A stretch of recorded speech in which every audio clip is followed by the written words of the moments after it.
with someone I don't wanna know, unless they happen to be at this show. I don't know who fucked up or who stole all your shit, but if they're next to you right now, just run up and hit them.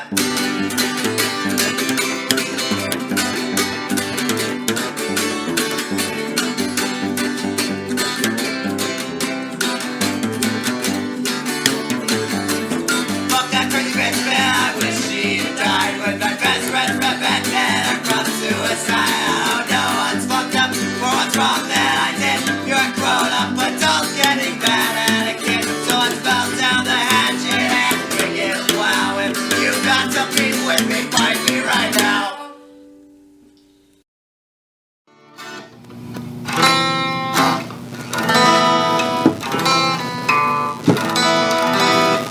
Yeah, very nice.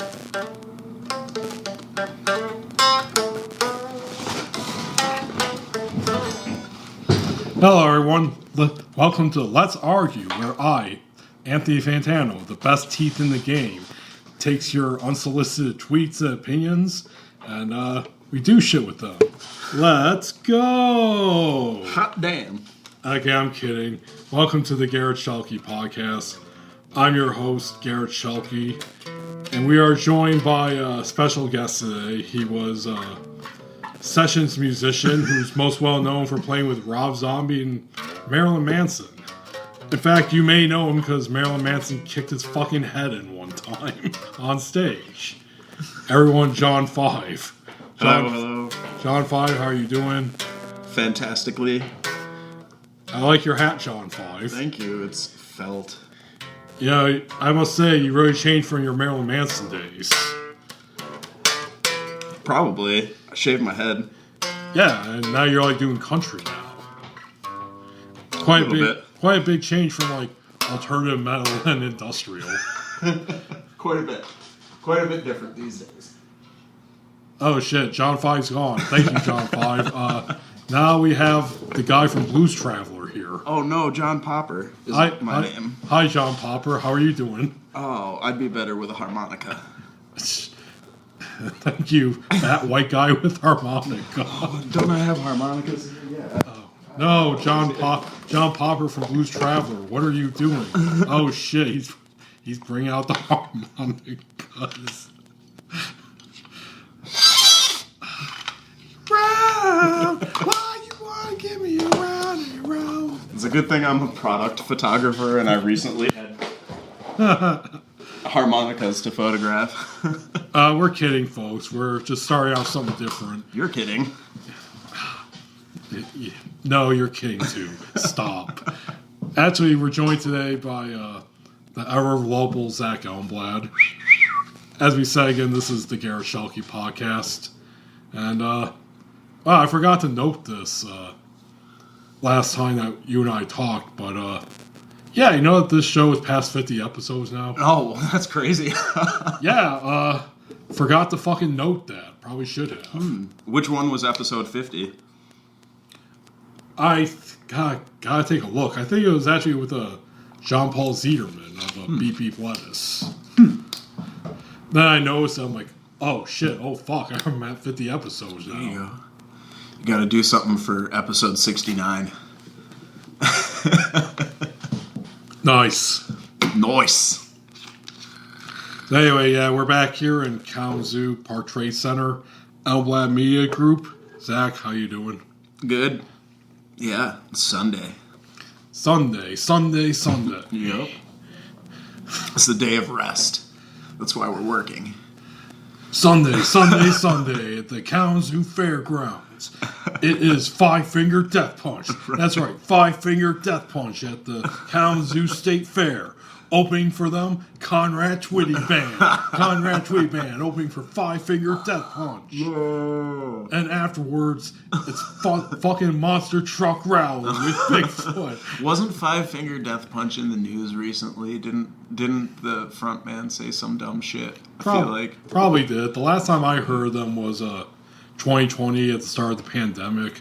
They did a music video for one of their shitty songs that that had like people wearing masks with communist symbols on them. Oh. Implying that you were a communist if you wore a mask. Oh, yeah. And it had like shitty lyrics like, Superman, where are you at? Or something. Huh. Jeez. Yeah, I don't know anything about Five Finger Death Punch. Or like Five Finger Bootlickers. They love cops. I think they even have like a song that's basically a cop anthem. I know DJ calls them Five Finger Butt Punch. Five Butt Punch. Oh, well, yeah, so they suck. And along with Kid Rock, they're like one of the bands that people who bash bigger cities, like Grand Rapids, they'll come out to see them, but then, then they'll go back say, Grand Rapids is a shithole. All the shootings, all the poverty. Unlike my little farm town. Oh shit, I'm going to see Five Finger Death Punch at 20 Monroe Live. The next month is Rock Kid. Rock Kid. The country musician. And thankfully there will be cops there to keep away all them scary BLM protesters. Bob Ritchie, fucking rapper turned metal artist turned country rocker.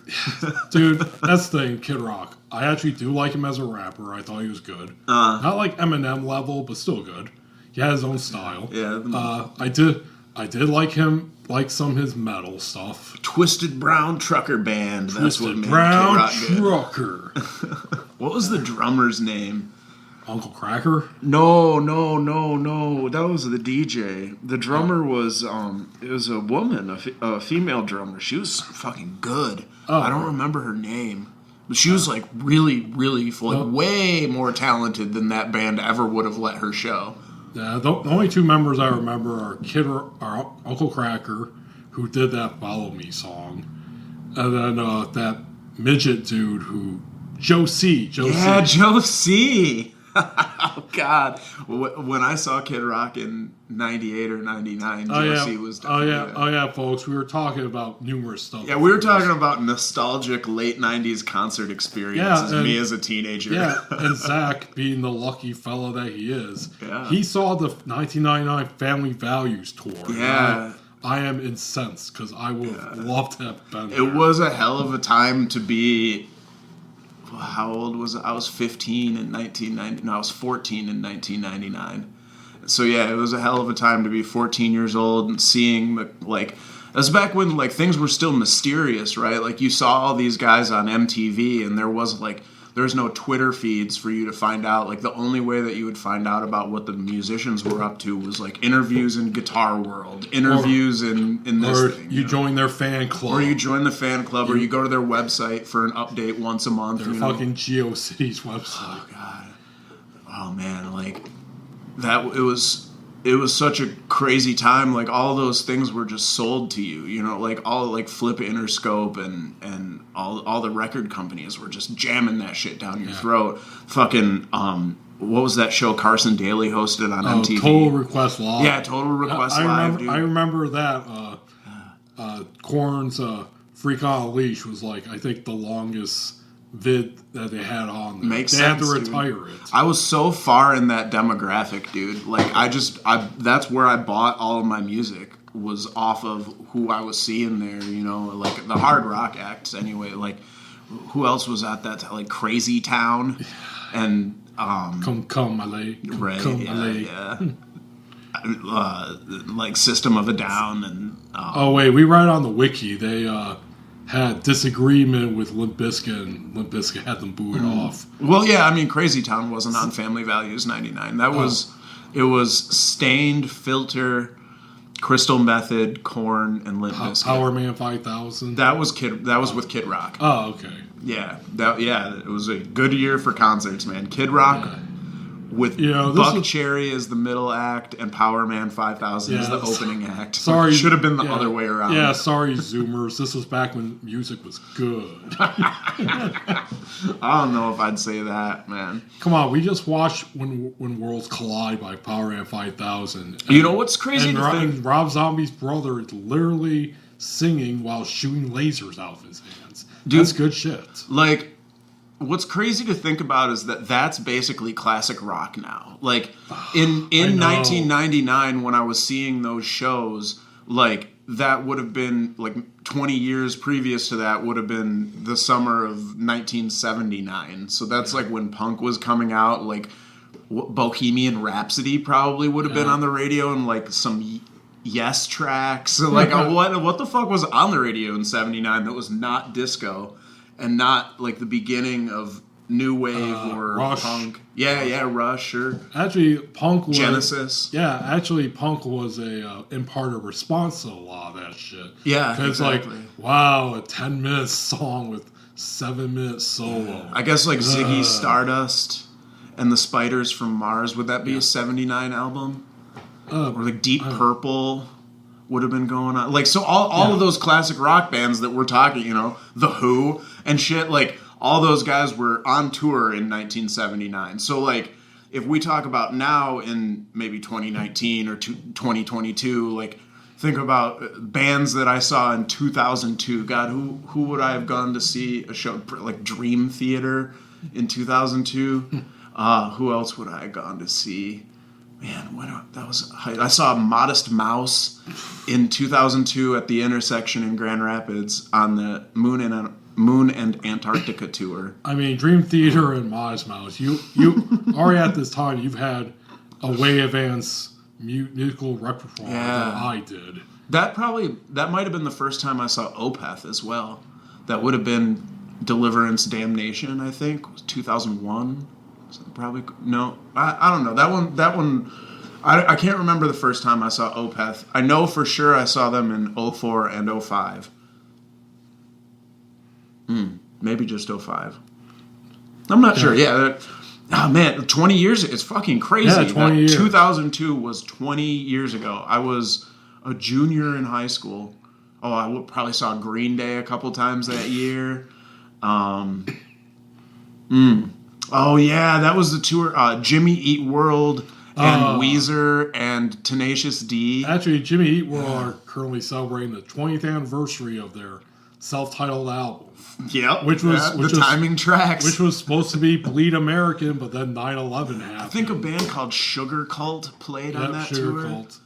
Man, 2002 was a long fucking time ago, Garrett. That was a long time ago. 20 years ago. Yeah, you were doing cool shit. I was playing shows that year. Yeah, I was up in Alpena, basically. 2002, I played the grand opening of the Walmart Supercenter in Plainwell, underneath the legs of a giant, Keebler elf. Holy Wow, man. Yeah. Maxim was wild. Probably saw... Was this Conrad Twitty band too? No, that was Maxim. Maxim, MEXEM, which was a band. We changed the band name from Kerplunk to Maxim after we dropped the fourth member. That's a very new metal name, Maxim. And Kerplunk is obviously a fucking Green Day inspired. Yeah, well, we were a Green Day cover band when we first started out. There we go. You know, and then we learned a couple other tunes. What do we? Our first show we played at. The Schoolcraft High School Talent Show. We played two songs. I love it. The Pixies, Where Is My Mind, and Superdrag, Who Sucked Out the Feeling, were the two songs that we played. We played covers at that show. God, so I would have been going to shows at like Club Soda back then, the Space. Maybe the Space closed in 2002. I don't know. Legendary Kalamazoo venues. Definitely. Oh, I'm nostalgic now. Look at what we've done to ourselves. Well, actually, you want to get more nostalgic. Remember the Now That's What I Call Music series? I do. They're still putting out albums for that. How many? What's the? Is it like now 89? Now 95? It's past 60. Past 60. They did have a 69, which got a lot of those fucking commercials were intolerable back then. Now that's what I call music. Volume 3 in stores now. You can still see them on Facebook. Good Lord. Yeah, and I got into a little titty with a guy who's all like, today's music suck. I'm glad I grew up in blah, blah, blah. Whatever. So, of course, I put one of my favorite tag groups called Boomers Will Be Gone Soon. which he then promptly replied, "Fuck you, Garret Schuelke. I'm a Gen Xer and proud." Whatever, dude. It's like, who cares? wow, you're really proud of that, huh? Who cares? I mean, really, like, the generational thing is just so, like, you can't define a group of people based on the year they were born. I feel This guy could. He's the type of guy who would tell you, like, well, here's my top 5 reasons why Eddie Vedder is superior to Kurt Cobain. Okay, that is definitely a Gen X. Yeah. Anyone with an academic opinion on Eddie Vedder was definitely born before 1985. Jeremy spoke in class today. See, that song was on MTV a lot when I was a kid, but the song I really liked from Pearl Jam was Do the Evolution. And they had a fucking sweet animated video for it. And like that would have been very similar to the time when the Paranoid Android, the Radiohead Paranoid Android video came out. Yeah, dude, like animated music videos. What a thing. I know. That's fucking crazy that shit was happening. Who could imagine? Yeah. Well, I mean, you had like the Peter Gabriel claymation weirdness in the 80s, but like fully, I wonder. Didn't like Genesis, Land of Confusion, was that like a claymation video? It might have been, yeah. Superman, where are you at? The Land of Confusion. That's post Peter Gabriel. Enter Phil Collins. Yeah. The hardest man in rock. God. Phil Collins. Patton Oswalt has a great line where he says, like, if I ever have a kid, I will never let them listen to modern music. They will only listen to one thing. Phil Collins, no jacket required. Ugh. And kind of like him. Gated snare. Gross. I know. Then he said, I used to think this was hard. Like, yeah, Phil Collins goes really hard on this album. He wears shorts with dress shoes. No jacket required. Selling England's pants by the pound. Oh, jeez. Genesis, fun ICP factoid that I remember from the Behind the Paint memoir. Bob and Jay was talking about their first European tour, which was insane in itself. And none of them like really knew who they were, so they were just shit talking the entire time. So Bob and Jay claimed that he was so famous that he actually wrote songs for Pearl Jam. Yeah, he was writing songs for Pearl Jam, so like he claimed he wrote Even Flow and Alive. And they believed him. That's hilarious. And they fucking believed him. And he's like, yeah, well, they had to break it up, though. The actual song was like, Jeremy's Even Flow the Alive in My Ass or something. And I guess apparently the saying back then in Europe was, instead of oh shit, it was like shit hot.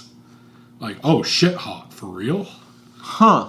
I've never heard that. I'd never heard that one either, no. Alright, let's stop reminiscing. Alright. Oh, one more reminisce. Alright. You know who I do hear on classic rock radio a lot? No Doubt. God, that makes me feel so old. The classic rock station at my job we listen to, which is a Sirius XM station, by the way. Tragic Kingdom. That was like 97, 98. Yeah, that was a long time ago. They always play I'm Just a Girl. Yeah, dude, that's probably going to be a 25th anniversary album soon. Yep, and they also play Green Day and Nirvana on there. Yeah, so that's like wild. you'll hear Queen and the guys who did Fortunate Son. Then I'm Just a Girl comes on. That's crazy, dude. I think Dookie came out in 1994. That means that, like, Green Day is probably going to... Like, they were releasing albums in, like, 88, 87, 88. Yeah. Like, they're coming up on a 40-year anniversary soon. Green Day has been around for almost 40 fucking years. And still punk as fuck. Haven't sold out at all. Nah, yeah. Green Day, never selling out. I remember watching them on a live performance on MTV, maybe 97, 98, and like they had to stop the show because Mike Dirnt got a nosebleed. I just remember being like, oh, I wonder if the weather changed or whatever. It's like, no, pretty sure he was snorting some type of powder. Last video I saw of them was Billy Joe Armstrong playing. They were playing at the iHeart Music Festival, and he got pissed because he was doing that. What's their song? You know, do you have the time to listen to me whine? Basket Case. Basket Case, I think. Yeah. And it was supposed to be their last song, and they had like a timer up indicating how much time they had left. Wow. And this pissed Billy Joe off because, you know, you don't you're putting me on a fucking timer. You know who the fuck I am? Like, he literally went into that rant, you know, big rock star rant, which I have to give it to him. He kind of is. Yeah. So he just, you know, like smashed his guitar, said "fuck you all," and left. Wow. Can't really blame him. No, I because mean, it was probably some shitty band after that, like headlining Imagine Dragons. Probably, but as a person who produces shows regularly throughout the year and has for like 20 years, like, you sort of have to run by schedule or everything gets fucked up. Like, I guess so, but again, this is Green Day, now legendary rock and roll Hall of Famers, punk legends, where you like it or not. Sorry, punk people. City ordinances are city ordinances, man. Like, if the production company is going to get fined $100,000 for being loud after 10 p.m. I know, but I guess I could see it being a little bit miffed. Of course, of course. I can see both sides of the story, yeah. Put them on a timer, like, oh, you got 5 minutes you put left. Me on a timer. I don't know. It's like, your songs are 2.5 minutes long, asshole. Just fucking play 2 more. Jesus Christ. I don't know. Would you imagine if they put Beethoven on a timer? Yes, I did compare Green Day to fucking Beethoven. Good job. Quality content here on the Garret Schuelke podcast. Yep. Music history lesson for everyone. Speak of quality content. Oh, the water drink. That's not it. I'm just thirsty. Oh. Well, we did start off this podcast with this. Thanks to John Five and John Popper for coming on. Yeah, but special guests. Totally unexpected special guests. But I want to start off this podcast with a nice little news story. You know, something lighthearted to start this off. Something that's also nostalgic. It may bring us back to our high school days. Tell me, Zach, are you familiar with Kingsley area schools? No. Or Kingsley here in Michigan? No. No, same here. I can't recall ever going there or anything. But there's news outside of Kingsley. KHS, Kingsley High School, welcomes new principal. And here he is. Looks like a principal. He does. Let me get to the story.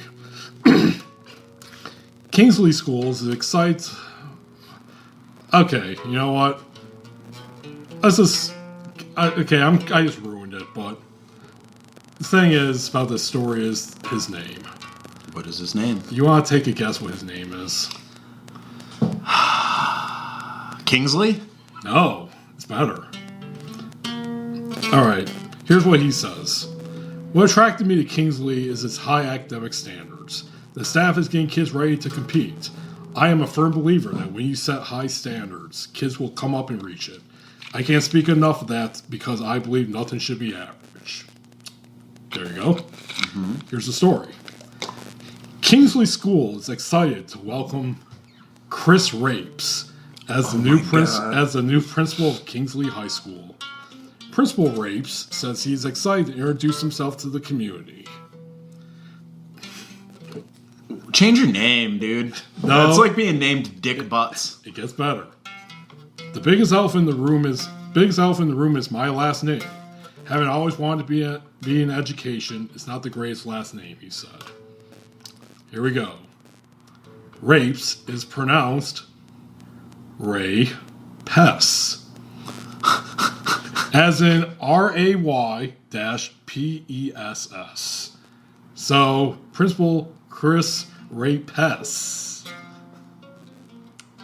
He's a Ray-Pess. Principal Ray-Pess comes to the district with 11 years of education. He spent the past 4 years as a high school dean of students and middle school athletic director at Shelby Schools. Has also coached girls basketball and taught high school science and physical education. God.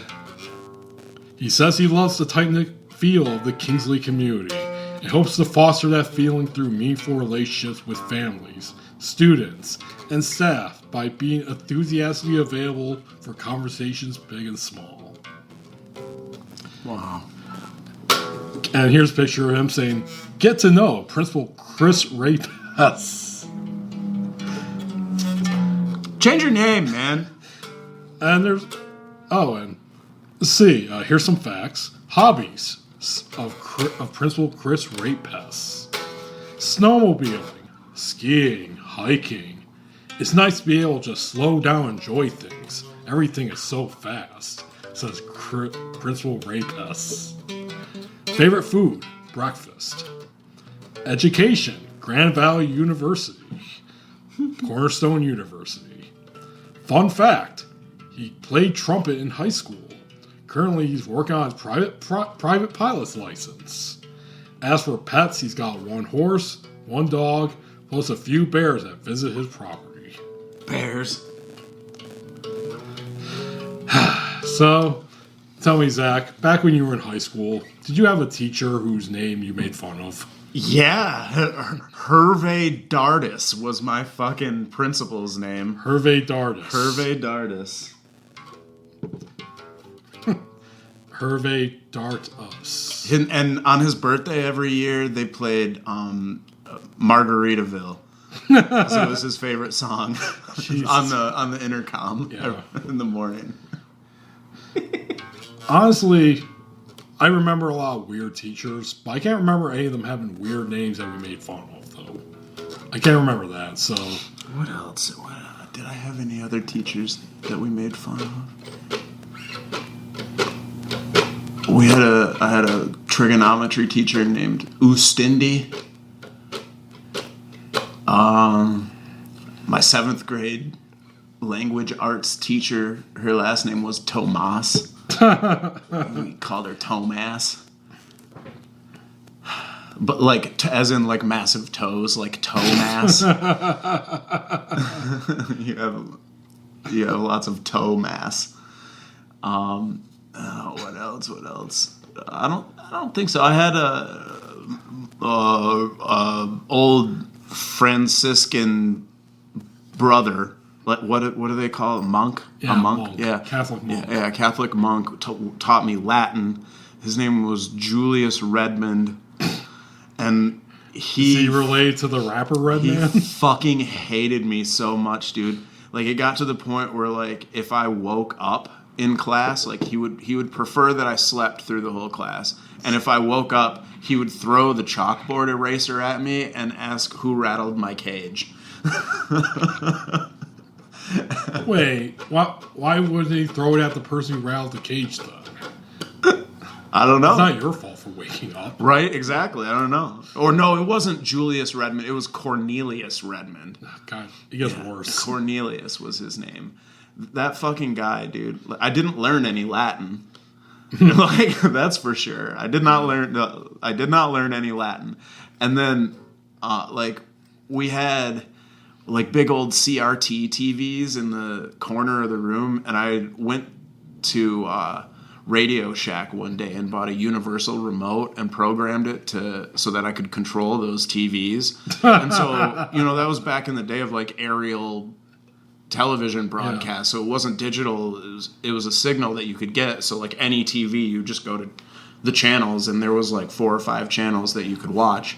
And so I would just turn the TV on while he was doing lecture, and everybody knew it was me, but he would never notice that the TV was on, and I just turn it on to the news or whatever, and we'd watch the news with subtitles on before he'd notice and be like, "Who turned that damn television on?" And you ever do anything like put it to like a graphic horror film or porno? Well, it wasn't cable. It was only like you could get Fox News, but not when Rupert Murdoch owned it. It was just the Fox News channel, like 21st Century Fox owned a news broadcaster channel. Like, And I think like CNN was cable channel back then, so it would be like Wood TV 8, WWMT Channel 3, and then like Public Broadcasting Station and Fox and whatever, like 5 channels that you had, like ABC, NBC, Fox, Again, TNT. the good old days. I don't know about that. Information dissemination was pretty fucking broken back then. It was really difficult to find truth in anything. So not much better than today. Well, the thing about today is that like you can fact check for yourself most things, and like as long as you can discern what a reputable source is and you can like look back through things, like it's a lot easier to get information. Like if you think about it, if you heard something on the radio in 1999, I could look it up on the internet. But what the internet was in 1999 is nowhere near what, like Wikipedia didn't exist. You had bulletin board services. You had like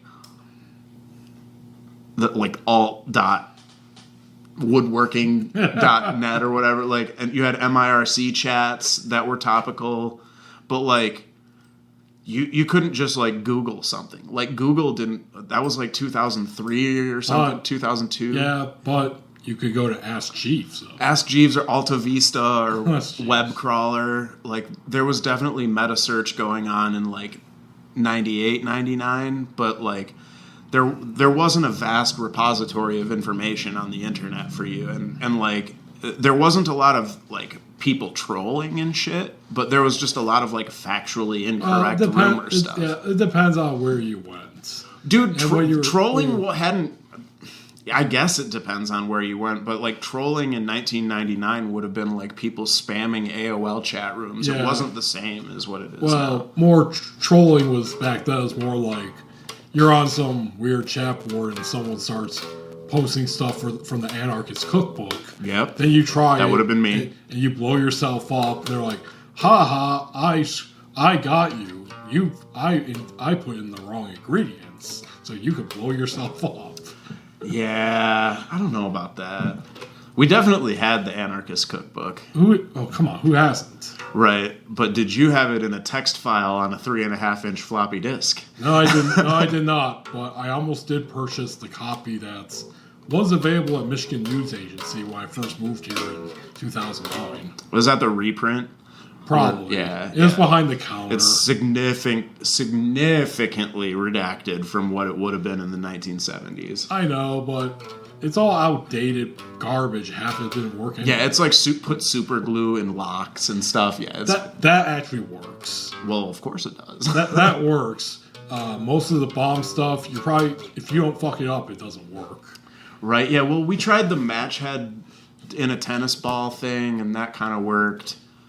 Yeah. We made the iodine crystal contact explosives. Those worked. You've just been demonetized. Demonetized. Definitely had the Anarchist Cookbook when I was a kid. Yeah. Definitely blew up a lot of shit when I was a kid. That is a lot of stuff that's cool to us, but to everyone else, it's like, what the fuck? You would be in a juvenile detention center if you did that these days. Well, very true, but it's more like phone freaking. I don't give a shit about My this. God, phone freaking was so much fun. My God, dude, I had a lineman's box that we made, and we'd go out to the... I'm sure that the statute of limitations has expired on this, but like we used to go out to the switching box outside the high school, and like we would prank call people from the high school. So like it wasn't my high school, it was my buddy's high school, and we'd go break into the press box, and there was a phone switchboard in there. So we'd tap into the switchboard, and you'd end up calling like people who had caller ID. It would show up as the high school. We'd call them and be like, "Is your refrigerator running?" Of course. There was this kid that like... Is Al there? Alcoholic? Right. There was this kid named Nate that like... there was something about a Cheeto. Full names only. Nate. Right. Nate Buckner, something like that. Nate Buck something. Buckwad. We used to call him Cheeto, and it was like he had like stuck a Cheeto in his ass and fucking in like the locker room freshman year or something like that. And so we called him Cheeto. I don't honestly remember why. It was something sexual that we called him Cheeto for. And Jesus. fucking we called his house and his mom answered and we're like, is Cheeto there? And we're like, she's like, who's Cheeto? I'm like, Nate, Cheeto.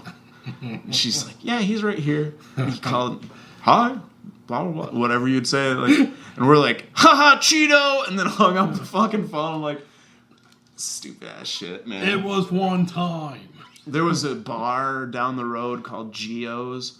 We used to prank call Gio's and like order food and never come get it. Oh, like Bart Simpson, obviously, with Most Haver. Well, yeah, but we weren't. Or those, the guys that inspired the Simpsons gig, where they would call up some crank anchors. No, not crank anchors. This was before that. Like what inspired the Simpsons was like this. These guys that would call up this Xboxer named like Tavern Red or something, and they would do shit like that, and the guy's like, if I ever find out where you live, I'm gonna kill you. Yeah. Okay. Yeah. This is like way before crank anchors, Yeah. like decades. God, what was I about to say? Well, we were talking about phone freaking, and then I just went back to the nostalgia again. Let me finish it. Like, yeah, phone freaking, and okay, you tried everything. You tried smoking bananas to get high. We never did the dried banana smoking thing. Nope. Because that's also bullshit. All right, so well, let me just read some of the comments here on the Principal Rapist story. God, here we go. Because I got this from the Minion Death Cult group, one of my favorite podcasts. All right. And as their tradition, they read comments. Which death cult? Minion Death Cult. It's basically a review podcast where instead of like movies or books and that, they review social media. And thus Minion Death Cult, because Minions, Boomers, Death Cult. And they read comments. So in the tradition of this podcast I love, I will read the comments on this story from the group. Bro, change your name. If your dad couldn't, you do it. This guy is doing an incredible job. Anyone with that name who made it through years of teaching without losing his shit is going to be a top-tier educator. It's like Boy Named Sue for high school teachers. Another one said, my secondary head teacher was called Mr. Gooch, and he did not keep his cool. Some guy posted a fucking picture from WWE back when it was WWF called Monday Night Raw, which introduced a wrestler named Ken Raper. Ken Raper, perfect. Ken Raper coming down to the ring. It's the rapist, Ken Raper. Oh, fuck. I went back on the screenshot there.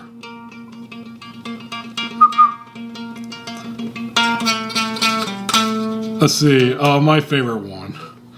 I'm sure the kids in Mr. Fart Balls Sack class will be very mature. Fart ball sack. Will be very mature and understanding. Alright.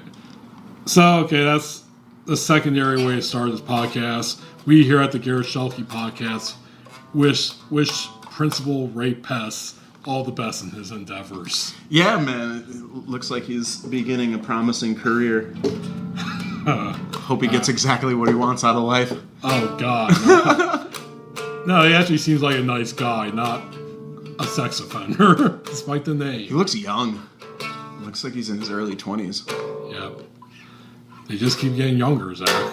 I know. I just keep getting fucking old. My body's falling apart, man. Oh. Okay, too deep. I was making like a Fast Times at Ridgemont High. I know what you were doing, but I am old. Or no, it wasn't that. Was that Days and Days or something? Dazed and Confused. Yeah, Dazed and Confused, where that one fucking guy, like Matthew McConaughey. Yeah, I keep getting older. They stay the same age. Like, gross, dude. A lot cooler if you did. Hey, Zach, how are you? not attracted to teenage girls, thankfully. Okay, I'm glad we got that clear. Yeah.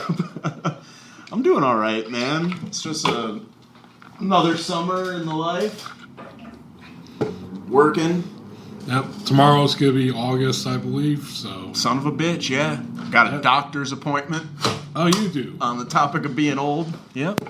Oh, I got something to talk about with the doctor too later on. But what's yours about? What do you want to talk about? I haven't been to a doctor since September 2016. So I decided it was probably a good. I'm probably going to lose my insurance at the end of the year. So I figured I'd probably get a good doctoring in. Just go there and make fun of the guy. Challenge everything, all of his diagnoses. This is all bullshit. If I watched this thing that says if I take these capsules, it'll make me immortal. Ask him if I can just snort ivermectin. No, you don't snort it. You shove it up your ass. Oh, ivermectin suppository. Yeah, that's. You should title it hydrochloroquine. Hydrochloroquine. Trump took that before he got COVID. Mm-hmm. By the way, Joe Brandon's got COVID twice. Yeah, dude, he got resurgent. What's it like? A resurgent COVID or something like that? Yeah, way to go, Joe Brandon. Another guy who kind of deserves it. Dude, his shitty COVID response, which is a tad bit better than Trump, but still sucks. Yeah. His whole thing was basically like, hey, Jack, we got the vaccine, so how about you shut the fuck up and go back to school? We gotta keep this economy going so we can supply arms to fight Russians. Yeah, well, turns out the economy is not really going. Oh, well, we might be going to war with China soon or Taiwan. That's what they say. Because, Nancy Pelosi went. Yeah, thanks, Nancy. Right, just dipped her dick in the fucking shark pool. Yep, good job, bitch. Thanks. Good job, America. You're getting we're getting what we want. Right, they're like, we always wanted to fight Russia. Now we're kind of doing it. Now we might just fight China because we always been wanting to fight them. We're like the stunt cock for the Ukrainian-Russian entanglement. Like they use our shit.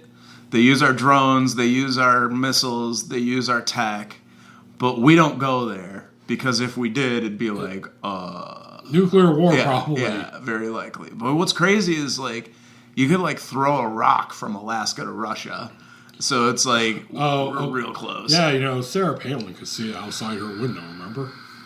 I remember. That was a simpler time, man. Yeah. Oh God, what was it? I've been watching the YouTube live streams of Martin Shkreli. Oh, goddamn. He's still around. He's out of prison. Fucking pharma bro. Yeah, now all he does is he sits in his apartment and talks about day trading, like all day long on live stream, and just like plays with his hair. And there's just like a bunch of people on live chat with him asking him questions about investing. And like, I was talking to my buddies in a group chat the other day, and I was like, I remember the good old times where the world's most hated person was Martin Shkreli.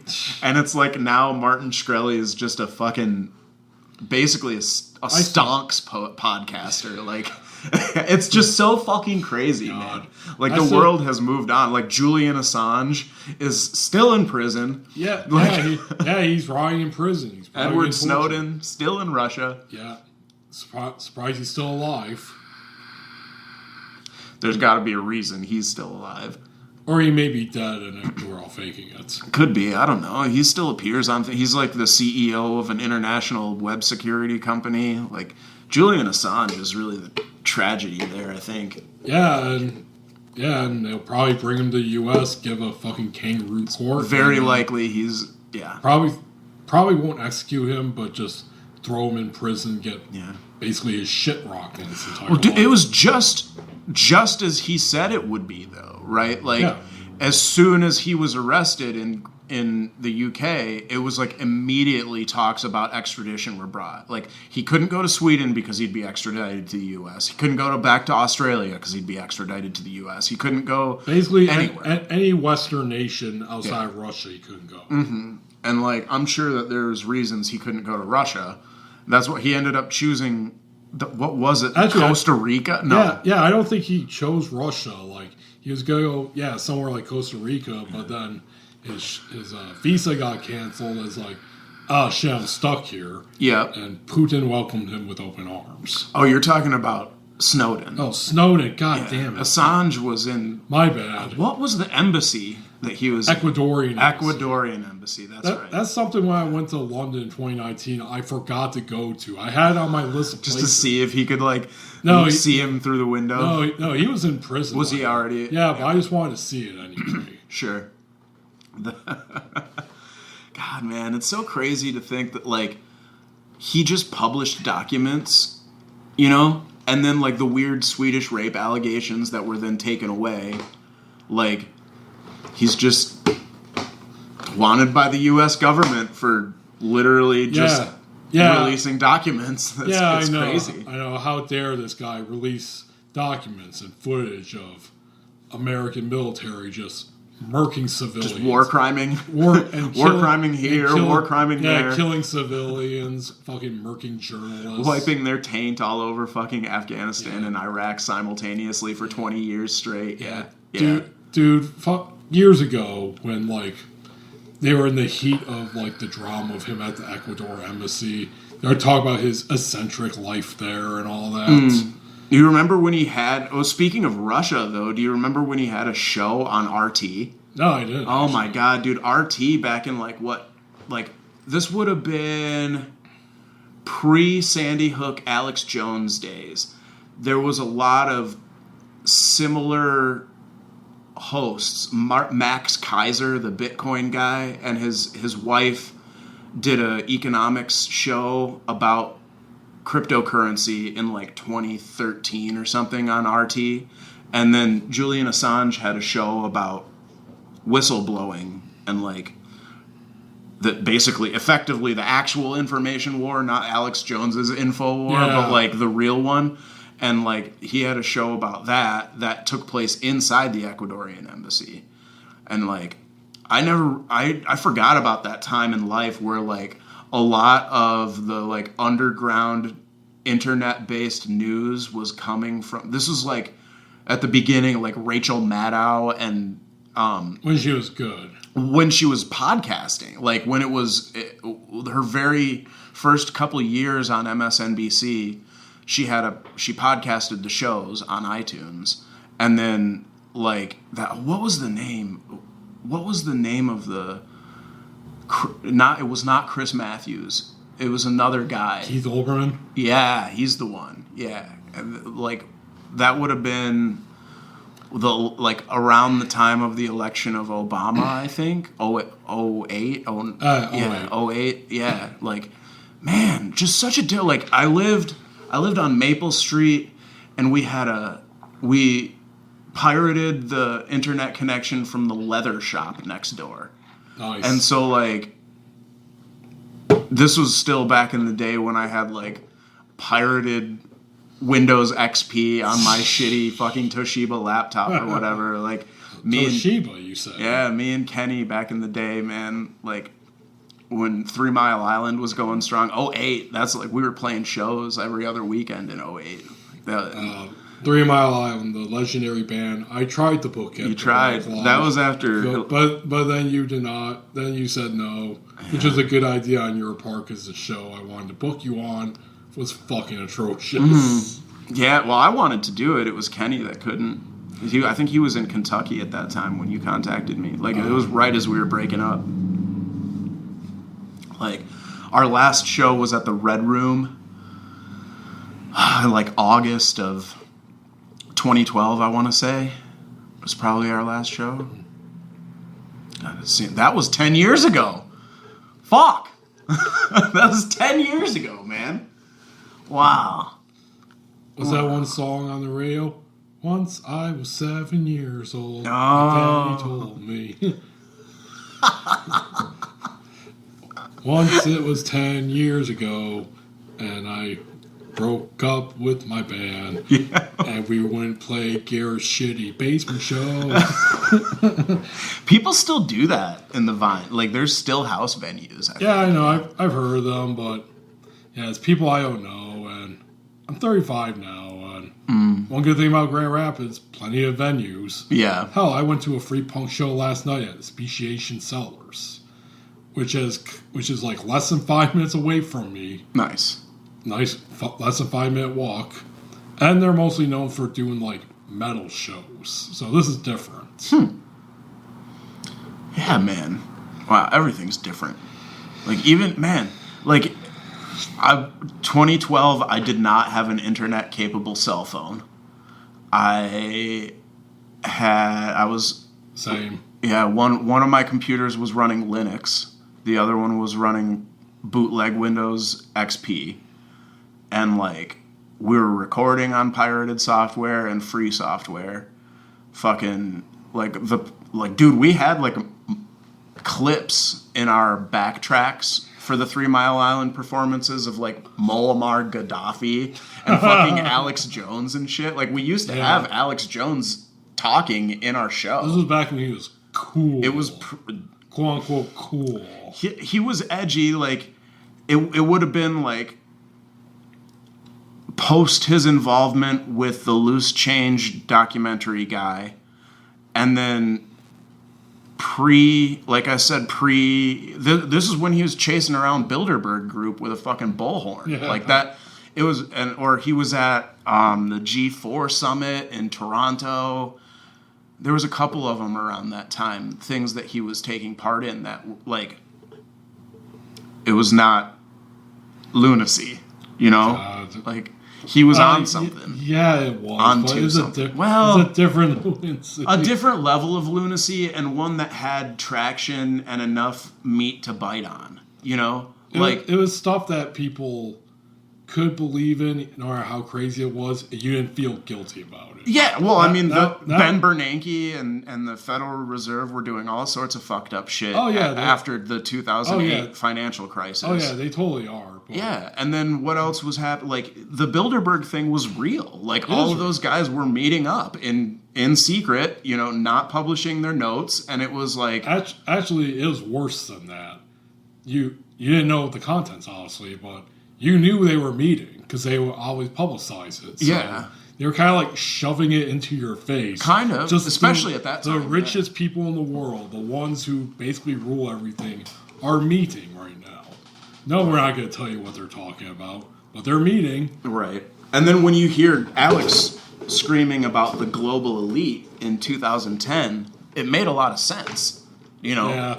Yeah, you could conveniently ignore stuff about reptilians and yep, and David Icke was on that show all the time. Yeah, dude. Funny. Wait, really? Because I thought I'm pretty sure I thought Jones dated David Icke. I'm pretty sure David Icke was on there. Then again, Alex Jones. Let me fact check. Actually, Alex Jones kind of has a falling out with everyone he likes. Mm-hmm. Even who was that? Because the granddaddy of all conspiracy theorists. I gave you like a bio. Bill Cooper. Yeah, he and Bill Cooper were cool for like a quick sec. But then, you know, they had a falling out. Alex Jones released a 2001 documentary called David Icke, The Lizards and the Jews. Are you serious? Yeah, dude, I'm looking on IMDb right now. That's the fucking title? It was a television show called The Secret... TV miniseries called The Secret Rulers of the World. And there was an episode titled David Icke, The Lizards and the Jews with no Oxford comma. Oh, Jesus Christ. And Alex Jones starring as himself. That's one thing about Alex Jones. The only notable quote listed on this site is Alex Jones, David Icke is the turd in the punch bowl. You know what's funny is that 20 years later we can say Alex Jones is the turd in the punch bowl. Oh, yeah. But two things about Alex Jones that I know is he doesn't, at least he claims he doesn't believe. He's not a rabid anti-Semite. He believes in interdimensional pedophiles. But he doesn't, like, say, like, Jews are controlling the world. They control the banks. He's not like doing that. And he does not believe the earth is flat. Even he's like, those people are crazy. But, no, but that was back then where it's like, it was conspiracy theories that they're crazy, but you could believe it without guilt.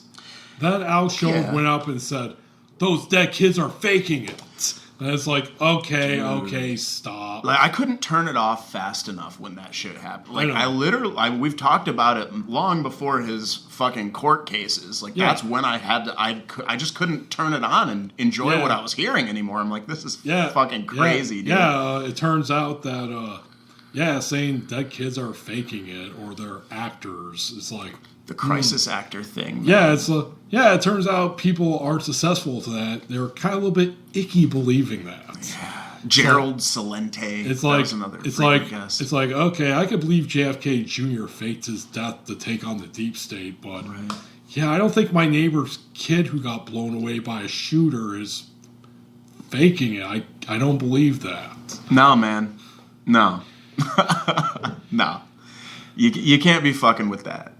Like, trying to deny news events like that. Yeah. Like, that's the thing about Alex, though, is that, like, where he came from, not, like, his personal history, but, like, false flag attacks did happen often throughout history. Oh, yeah, they totally have. And that's the thing is, like, it's the same thing, like, if you are a hammer, all you see is nails, like every problem looks like a nail or whatever. Like I forget how that idiomatic expression goes, but like if the only tool you have is a hammer, then everything looks like a nail. But like it's sort of the same thing. Like if you can identify, if you're a guy like Alex and you're steeped in this sort of like alternate news all day long. Well, a lot of their logic is, well, the government did this, so surely they did this, which is like that's not a reason. I mean, that could be a reason to investigate, but that's not like a reason to believe that actually happened. You know, it was fascinating, that podcast that you were talking about,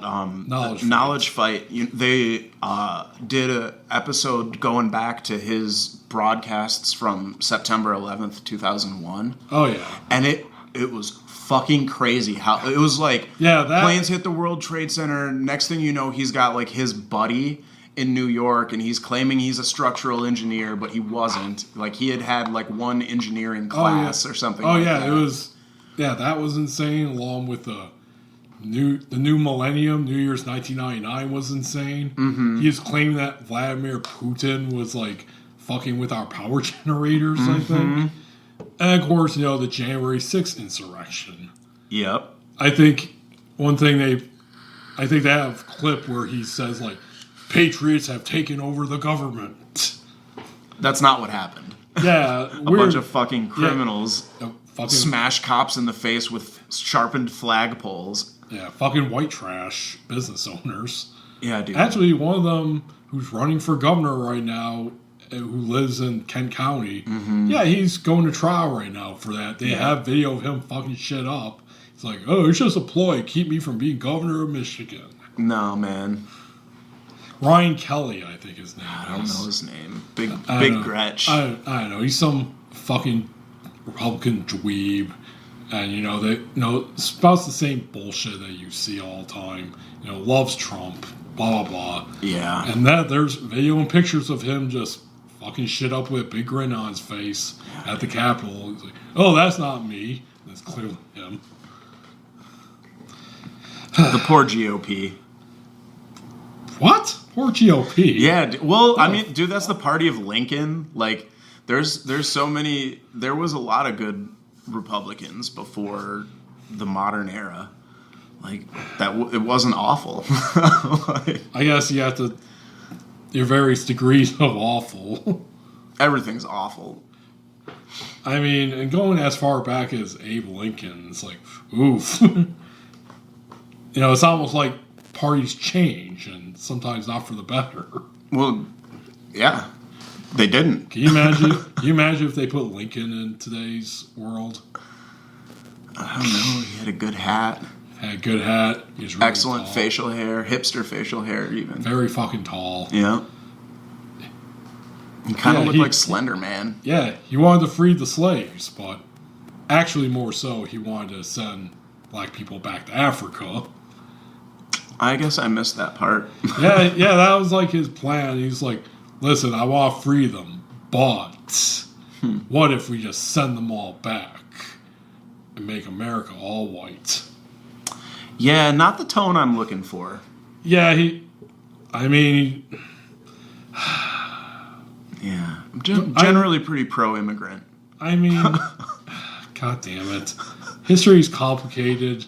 It's fucking figures. Yeah. Why can't any of them be perfect? There's only one perfect person throughout history. No, two.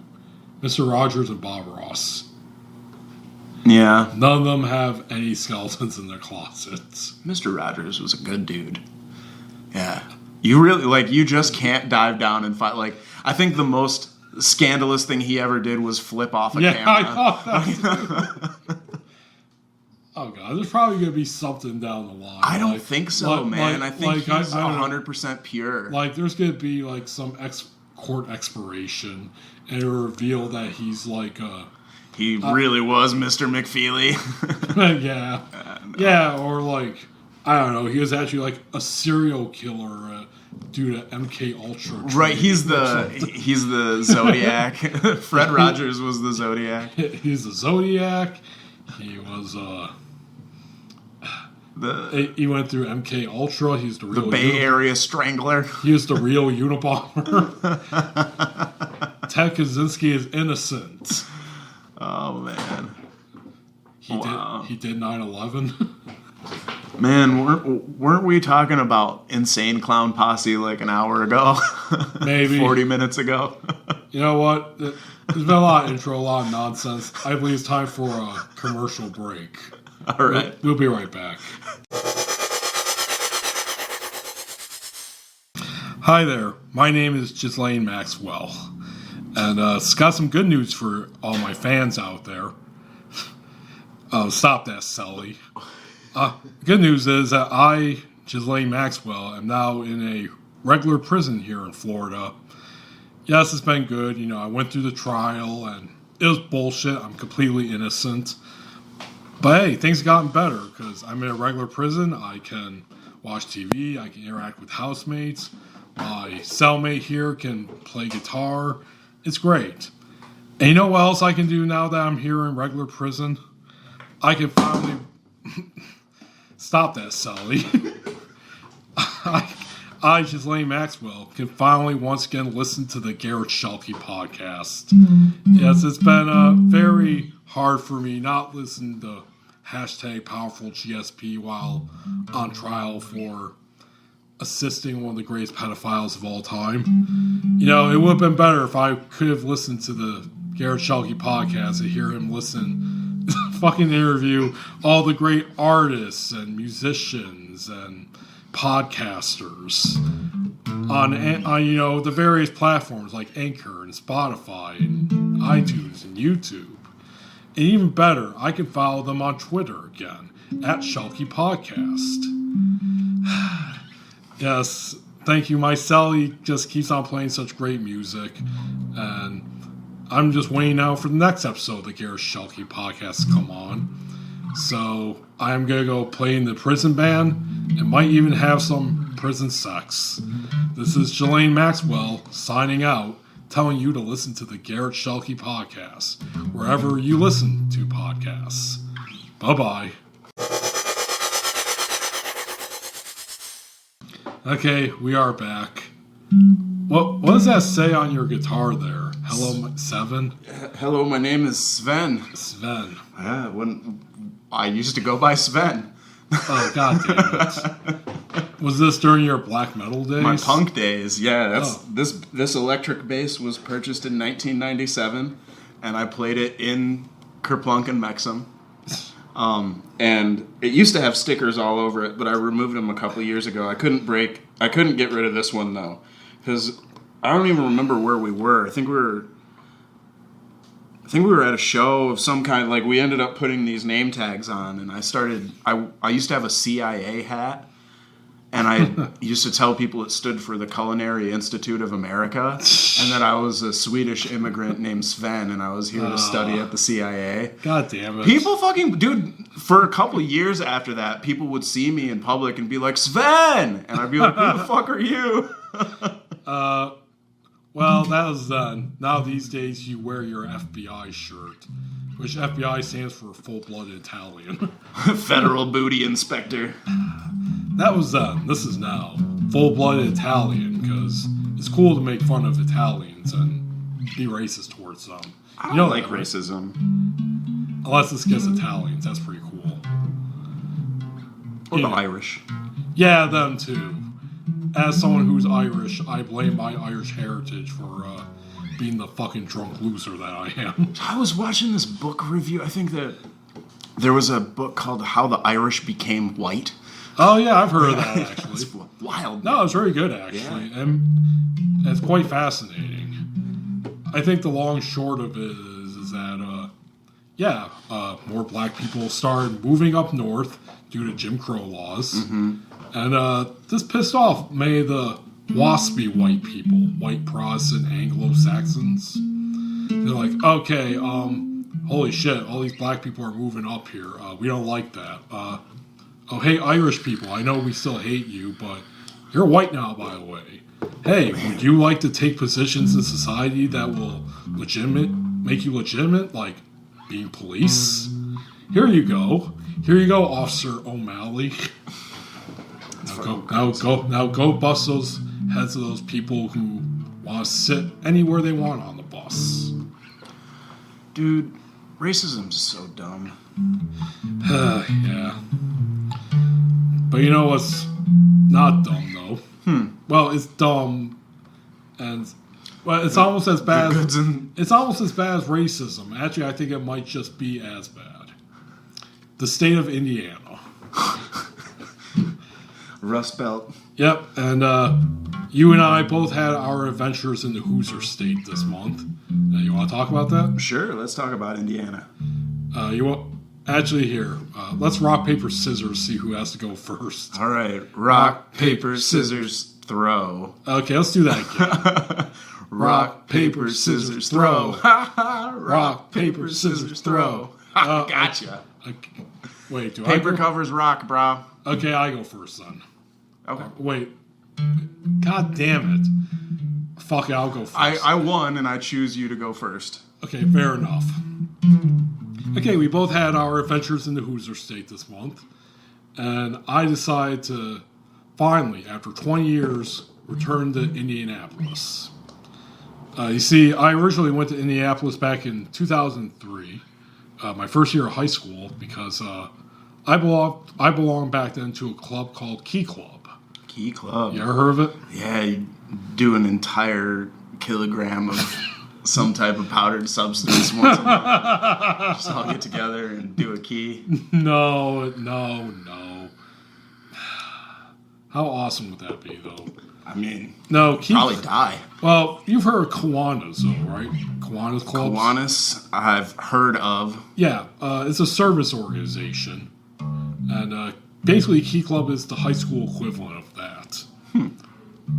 And every year they have a district convention, like the states you're in. Then you meet somewhere in the state. Then they would have international conventions where people from all over the world would come. So, I went to my very first one, 2003, in Indianapolis. And it's quite a big moment for me in my life because, as everyone knows, I love to travel. And this was what really got that bug going for me. Because I traveled before with, like, family for, like, travel hockey and shit like that. But that was, like, with family. Did you play hockey? Yeah, unfortunately. And there was good and bad with it, but this was what really cemented it, because I'm a teenager. I'm finally going to, like, a big city on my own. And had adventures, you know. Met a lot of cool people, saw a lot of cool places and things. Had actual romance. Yes, I, Garret Schuelke, have experienced love a couple times in my life. A couple times, a couple days. Yeah, and A couple days there. overall, besides the travel, it actually did make me feel alive. Really alive, and that, like, there was something beyond the life that I had. You know, there's people out there I could meet. There's things I could see, places I could live. You know, where Indianapolis. Yeah, yeah, I know. What is it in Sirens of Titan? He's like, the only thing that I knew about Indianapolis, Indiana was that the people of Indianapolis, Indiana were the first men to hang someone for the murder of a Native American. That sounds about right, Kurt Vonnegut. But, no, it's silly now. And yeah, but really, back then, freshman year of high school me, it was monumental. So, Sure. Yeah, and so it was my first time going back there in 20 years. Like, it's kind of been a place on, like, my to-go back-to list. And I nearly went there once in 2012, I believe. Okay. Meeting some friends at a former info shop here in Kalamazoo called the Peace Center. We passed by Indianapolis on our way down Georgia to protest the School of Americas. We should talk about the Georgia Guidestones. We'll get to that. Goddamn, we are not getting off track. Basically, Jesus had finally won and destroyed the Satanic Guidestones. The end. I never got to go. I had 2 chances to go to the Guidestones, and I took them off the list both times, and I regret it. Well, that's because Jesus guided your hand on not visiting them. According to Mark Dice. So, man, 2012, I think I went to Indianapolis to see Acoustic Hookah in 2012. Acoustic Hookah? Acoustic Hookah, yeah. Okay, well, this is my story, goddamn. I know. It might have been 2013. Okay, so anyway, I nearly visited in 2012 when me and my friends go down to Georgia, protest, and we stopped in, like, some warehouse on the outskirts and dumpster dived. That was it. Good times in Indiana. A lot of dumpsters. Yeah. Actually, I did get a good pair of boots from that dumpster that I wore for a little bit. Anyway, so went there this year because just on kind of like a whim. Because it was 4th of July weekend, I was like, where should I go? And I was like, oh, shit, I should go to Indiana again. Indianapolis again. It's time. It's been nearly 20 years. It's time. Here's how my adventure went. My first stop actually wasn't there, because first I was going to go to a place called Terre Haute, Indiana. Mm-hmm. Terre Haute? Terre Haute, thank you. Terre Haute. I am terrible with pronunciations. And I was going there to visit the grave and the museum of Eugene Debs, who's a famous union organizer from there. So, it actually wasn't my first stop. I was going that way, then I made a pit stop in Gary, Indiana, because I saw a sign that said Michael Jackson 5 Historical House. Yep. So I took a detour and that was my first stop in Indiana, the fucking Jackson 5 house. Man, you went far west to go to Indianapolis. Or no, did you take 65 down south into Indy? Okay, that makes sense. Makes sense. I didn't go to Indiana first. I went to Terre Haute first. And that's northwest? Like, where is Terre Haute? It's on the west. It's to the west of Indiana. Indianapolis, yeah. It's like an hour from Indianapolis. Okay. So I made a pit stop there first. And yeah, it looked I'm not a fan of Michael Jackson or Jackson 5. In fact, I fucking hate the song ABC. I can't stand this song. Fuck that song. I've heard this so many goddamn times in my life. Yeah? So I went to the house, and it's situated in a neighborhood that is honestly the nicest house there, by far. And, you know, they have, like, the corner of his house dedicated, like, Jackson 5 Way or something. Mm-hmm. There's lots of, like, flowers and memorials, people leaving stuff there. And it's situated in a neighborhood that was kind of shitty. It's one of those places where I was like, I could probably afford to live here. Just buy the house next door to the Michael Jackson family. Like, if you want to talk about dying U.S. cities, yes, Gary, Indiana ought to be on the top 5 there. Absolutely. Gary, Indiana sucks. And And people that were there were me and two African-American motorcycle enthusiasts, aka bikers, gang members. Like, they had, like, the patches on them and everything. Two tough motherfuckers, and they were just taking selfies in front of this. Well, and I just took my shitty picture and then left. When we were on our way to New Orleans, we went by Graceland.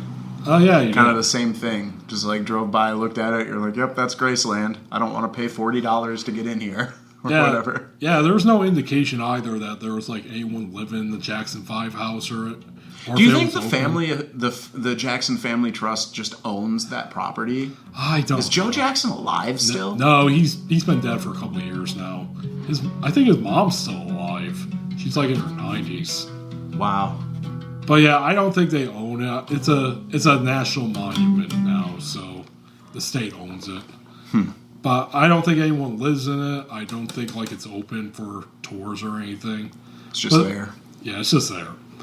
I mean, it was still exciting because as much as I'm not a fan of them, I still like recognize the house. I know the mythology behind it. Of course, yeah. So that was fun.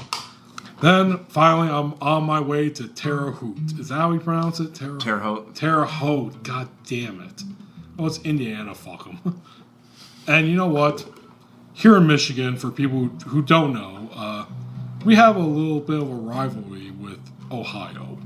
Because apparently before we became the U.S., we went to war with them. And because our football teams are competitive. Yeah, well, they traded the city of Toledo for the entire Upper Peninsula. Really? Yeah. Wow, what a fucking deal. Good job, Ohio. But anyway, so we're supposed to like make fun of Ohio, bash them. There is a lot to bash about. The state does suck. But then again, it sucks like Michigan and Wisconsin and Illinois. We're the Rust Belt. We suck. But I will say this. I will gladly drive through Ohio any day of the fucking week than through Indiana for 30 minutes. 69 South isn't too bad. No, Down through Fort Wayne. I am not kidding. Oh, I've been that way too. But, God, Indiana is without doubt the most boring roads I've ever driven It's on. Fucking terrible. Yeah. Being the crossroads of America is like... you just want to get out of there. So I'm going down to Terra, and it's a 2-hour drive from there to Gary, Indiana. At first, it looks pretty nice. Like, it's luscious cornfields because it's summer right now. And despite being Trump country... Was the corn knee-high by the 4th of July? Is that a music reference? No, it's like a farmer's almanac thing. Like, if you're going to have a good corn crop, it needs to be knee-high by the 4th of July. God damn it. Aren't they the ones that, like, have always predicted the weather right? Yep.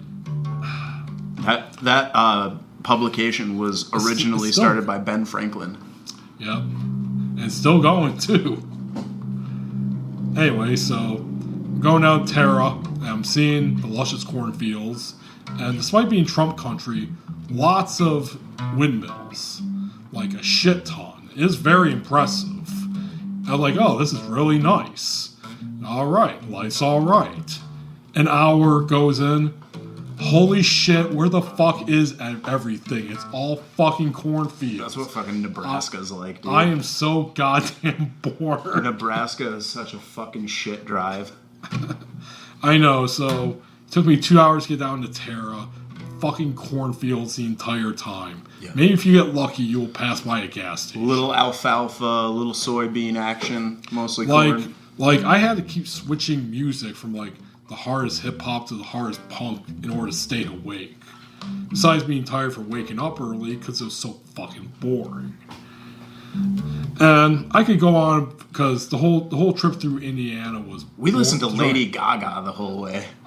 As long as it would have kept me awake, I would have done it. But driving through Indiana is so fucking boring. I don't know how drivers there don't, like, immediately fall asleep the second their wheel hits the pavement. That's how fucking boring it is. Like, okay, honey, I'm about to go get milk. I'll be back. Oh God. So, 2 hours of driving through fucking cornfields. And the whole time I'm like, wow, I can see how Mike Pence lorded over this shithole. I finally get to Tara. And yeah, I went first to see the grave of Eugene Debs. Here's the thing, though. He has a family plot with, like, his family, cousins, brothers, and that. He and his wife are not buried there. Weird. Well, here's why. I think this was, like, pre-Great Depression. Yeah, guess what? If you were a labor organizer, and he was a major socialist figure, he ran on the socialist ticket for president. He got prison for it. Then he ran for president while in prison. Like, they literally had pictures of him in, like, his prison garb and said, like, vote for inmate number, blah, blah, blah. It's real. Like, it looks like something that we would do today as, like, a troll online. But, yeah, but back then, if you were, like, a big-time union labor organizer, a communist, or you were, like, a hated industrialist, like, you know, who fucked up housing or had police kill people, all that. Sicked the Pinkertons on Yeah, the folks. Pinkertons, can't forget them. Of course. Yeah, guess what? You had to be buried in secret or in some other way because people back then would dig up your grave and fuck with your body. And that's what they did with Eugene Debs. They had to bury him and his wife in secret. So, as I learned, away from the family plot because they were afraid that people were going to come and dig up his body. That's really weird. Yeah, and it's there. It's in the cemetery, but I couldn't find his actual grave. I just found his family plot. So maybe next time, if I ever go back to Tara. But then I went to his historical museum, which is his house based on it's based on the University of Indiana property. And it's a nice contrast between like university parking and buildings, and there's this house. Mm-hmm. It was really cool. Like they had to, because it wasn't always his house. And there's even a picture of it before it became a museum. It was actually a frat. So like there's pictures of like his house with like fucking frat flags and beer cans on it and shit. Like here in Kalamazoo, if you go near campus and you'll see like the frat alley there. Yeah, I lived right by there forever, for like 2.5 years.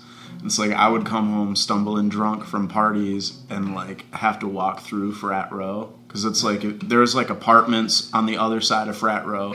So if I went to an apartment on that side, you'd have to like walk through frat row to get to my apartment, and there was just constant shenanigans back there, dude. Yeah, constant. Despite me living here from 2009 to 2012, I only went there once.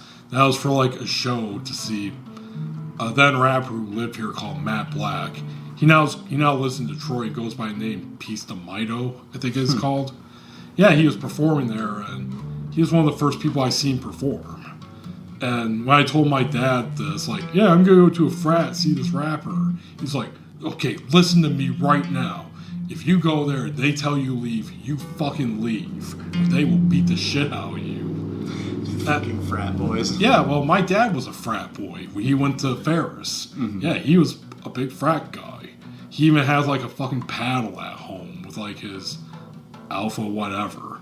It's such a big contrast to like me, you know, this fucking punk rock freak guy. We used to have bottle rocket wars with the Sig Epps house. Oh, nice. Yeah. When you lived there, did you ever feel like you were in danger? Danger? Yeah. No. Because I have a friend who now lives in Texas named Adam, small punk rock guy. Yeah, he said he felt like when he lived there momentarily, not in a frat, but in the area. Mm. Yeah, he actually legitimately felt like his life was in danger. No, I got along with all them guys. We go do bong rips and shit. Like a frat boy gave me his bong bag. I still have it. No, well, you got along a lot better with them than he did. Like, he actually moved out because he thought he was in fear for his life. Wow, that's crazy, yeah. No, never once feared my life when I was in college. Like, well, I got maybe from drinking too much. Well, I got a better story. I'm sorry if I butcher it because it's been a long time ago. Our mutual friend and former guest, John Withy, used to live there. Used to live in that area, too. And one time he talked about how, like, I don't know, he was annoyed by a party that they were having. So he went over there and pretended he was like a homeless dude living in the forest behind one of the houses. He's like, hey guys, you know, I know you're having a fun time, but you're kind of disturbing my sleep. So he partied with them for a little bit until they told him, like, okay, you're annoying us, get the fuck out. Wow. Much love to John. Mm-hmm. Hope you're doing good, brother. I'm sorry if I completely wrecked that story of yours. Anyway, so they showed pictures of the former Eugene Debs house. And then after, I don't know, they bought it back. They turned it into a historical museum. Like, they refurbished it. They put in artifacts from Eugene Debs' life. It was really awesome. So enjoyed that very much. Then I went to Indianapolis. Another hour drive through the Hoosier State. Once again, I almost fell asleep on the fucking road because it's fucking boring. And, yeah, like I said, I went there 20 years ago. And usually when I go to some place I haven't been to in some time, I kind of have, like, nostalgia flashbacks in a way. Sure. Which is because I'm a nostalgic person. Sometimes it's bad, sometimes it's good. One of the good things I say is kind of having, like, that wave of nostalgia washing over you. And unfortunately, I was staying downtown. You know, I dished out $700 total stay 2 nights at a hotel right downtown because basically when I went there for Key Club, I stayed there with, you know, the group of Michiganders, and it was in a downtown hotel, and I remember it being connected to, like, the mall down there and the convention center. Because we were all, like, walking between them. Mm-hmm. Dude, things have changed so much in 20 years that I mean, no shit, right? But yeah. It's hard. When the change is always so gradual, it's only when it's punctuated by stuff like that, where it's like you saw one place 20 years ago, and then you go back and you're like, oh my god, this may as well be flying fucking cars, dude. Yeah, that's true with Indianapolis. I went there, and I could not recognize anything really outside of the mall. Like, I'm like, God, was I here? This is so different from what I remember barely. Indianapolis reminds me of Des Moines, Iowa, with people in it. It's like everything's clean. Yeah, that's what did impress me about Indianapolis. Is clean, a lot cleaner than around here, Grand Rapids, and I would say it's Grand Rapids size. I would have to look up the statistics, but for a big city, it might even be bigger than Grand Rapids, honestly. It probably is, but one thing, but it really impressed me about how relatively clean it was, how progressive it looked, especially with, like, bike lanes and that. Green spaces. Which I did not expect out of anywhere in Indiana, and also because they have the downtown, then they have their neighborhoods, the hip neighborhoods. They're all pretty close to each other. It's not like you have to drive 20 minutes out to, like, go to this one neighborhood that's cool. No, it's like right next to downtown. So I was able to pretty much walk everywhere. Yeah, so overall I spent some time going around, you know, checked out some nightclubs and bars. My favorite bar was a place called Chatterbox because it's a jazz club. Cool. They have jazz every night, and yeah, it kind of reminded me pretty much exactly like that one jazz club we went to in New Orleans that I showed you that I like. Except for it was more like a dive bar and grimier. And it smelled like chlorine. Like pool chlorine. Weird. Yeah, I know. Great bar, but I'm like... and their drinks were a little bit expensive. Like $5 or something. $5 or $6 for like a Miller High Life. I'm like, wow, that's a lot to spend for a place that smells like a fucking pool. So I did that. And I went to the zoo, which was very nice. But I will say this about the zoo there. Nice zoo. But God, I have never seen so many people before, use flash photography or smash the windows. You know how they say, like, don't use flash, it scares the animals, or like, don't pound on glass. Nope, people were doing that, including fucking adults. Like we're from like an orangutan exhibit or something. I shit you not. They showed like these two of them. They're just laying around, and kid was like, "Oh, look at them." Dad was like, "They're not doing anything." Then he like smacks the fucking plate glass window. Wow. And this causes them to just look over, and then they got up and move. Like, where are they going? So, and of course, flash photography, all these people just... Surprisingly, the animals did not freak out, so I'm guessing they're used to all these shitheads. Very sad. But I did have a... I forget what type of bird it is, but I did have a bird, like, lick my arm. That was pretty fun. Birds have tongues for licking? Yeah, like... I was kind of like putting my arm out because you could on this one, or like they could like then land on you and that. I did, and this bird's like looking at it, then it just goes head sideways, starts licking my arm. Probably because like the salt lick, yeah, sweat and the salt. I got off a lot better than like the little girl next to me because she did that, but like these two birds like immediately just bit her fucking arm. You know, they looked at it, then. Wow. Yep, and, okay, so then I also visited the mall.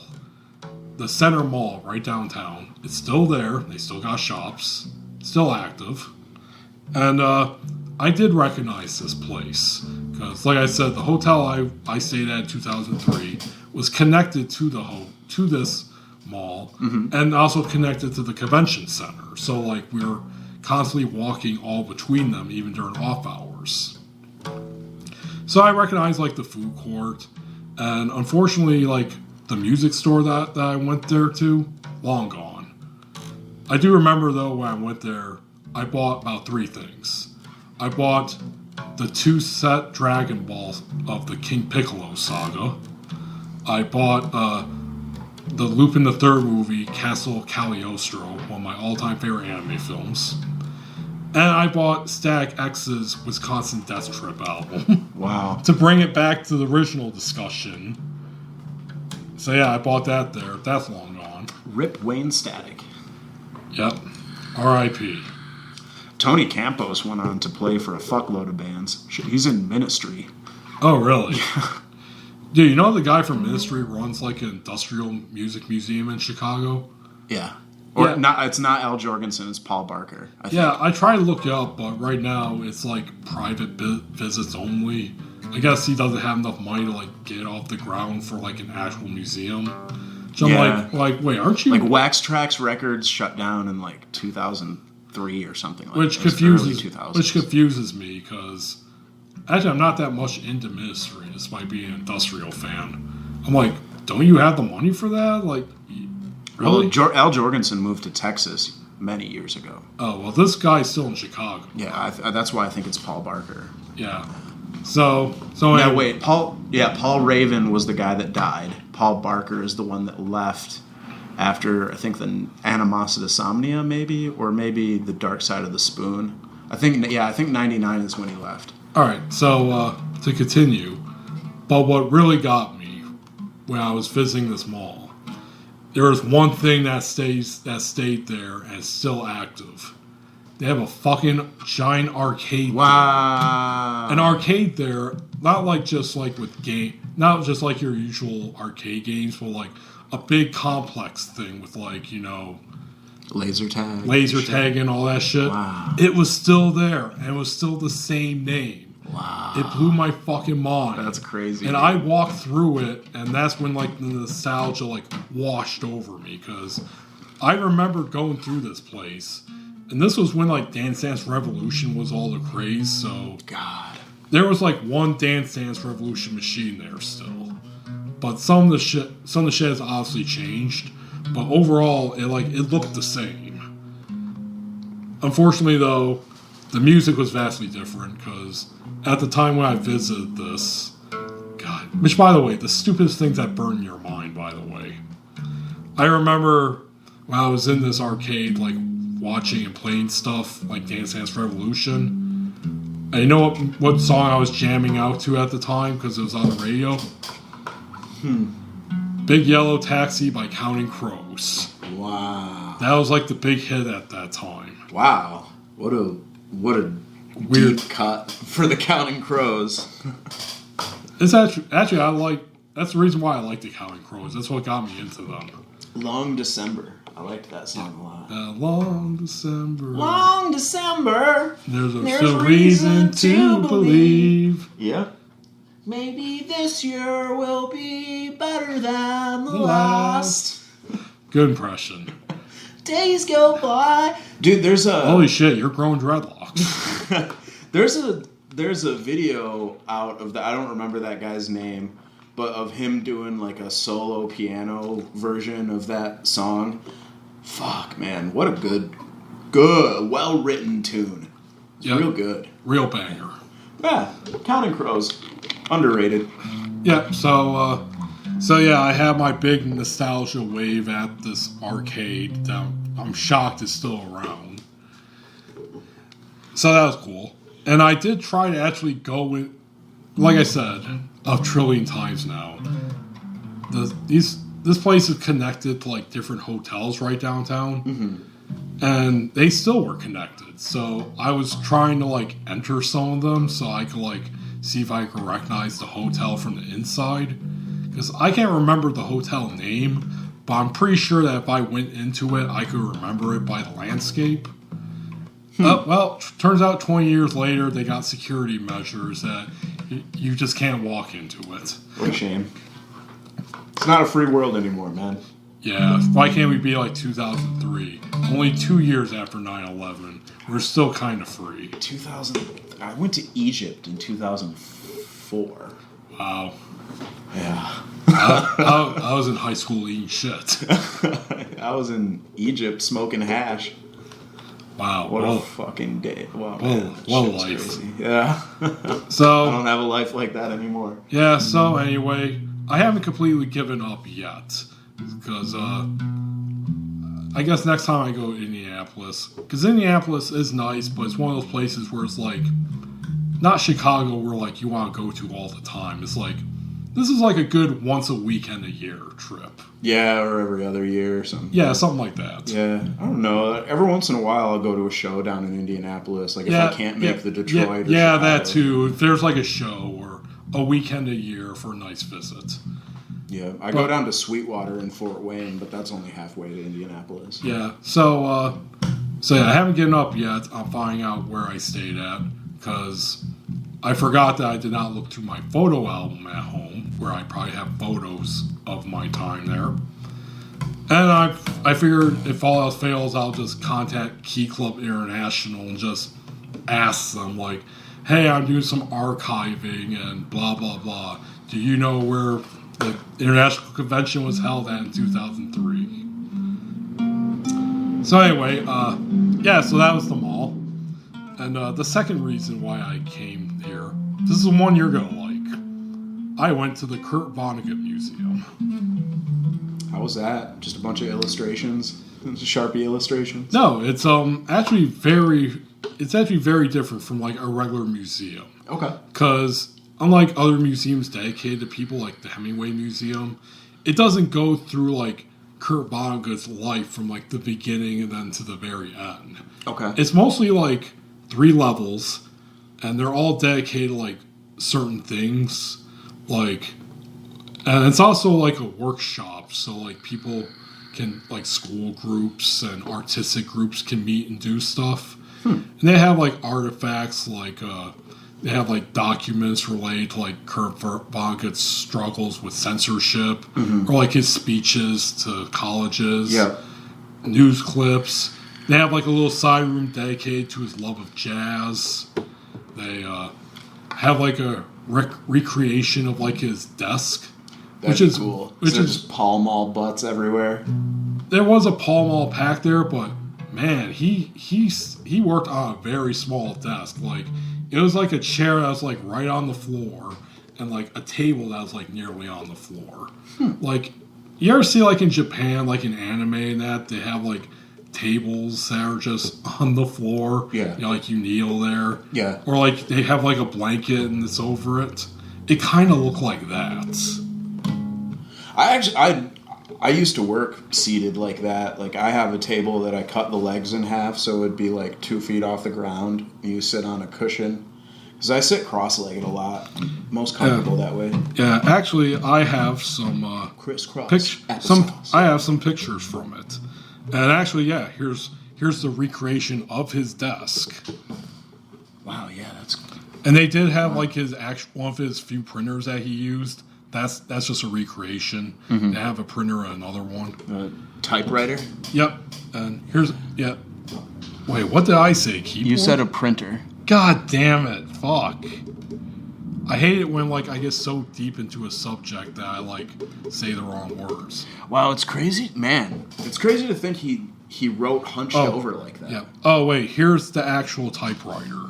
Look at that fucking thing. Along with one of his glasses. Wow.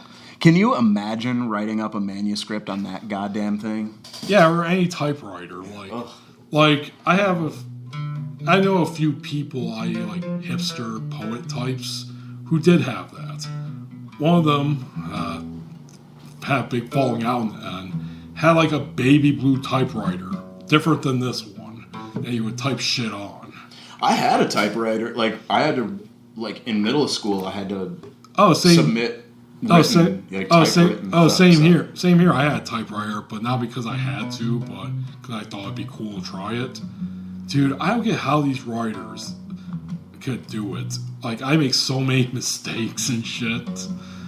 Like, I could imagine, like, having to, like, go back and retype everything again. And again. What whiteout was for. Yeah. You white it out and then bring it back down, and then the rest of your row is slightly out of... Yeah. Oh, wait. A different subject, back to the zoo. Here was the bird that was licking my arm. That bird's a licker. Yeah, and the other two birds that were just like that with those big beaks were just fucking up that girl's arm that was right next to me. Man, that bird's colorful. Yep.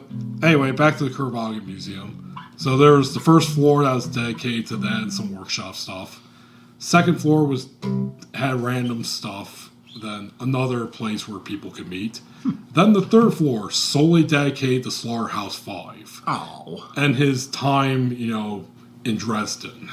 Interesting. Yeah, it went through like the entire timeline of how it happened, how it affected him. He was like, because he was in the slaughterhouse cooler, right? Yeah. That's where they were being Yeah, held he captive. survived. Yeah.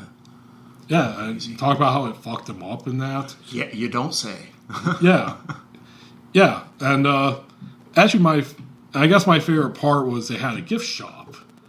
And they had fake Kilgore Trout posters. I love it. Yeah, like, if anyone who don't know, Kilgore Trout was like Kurt Vonnegut's fictional version of himself. Yeah.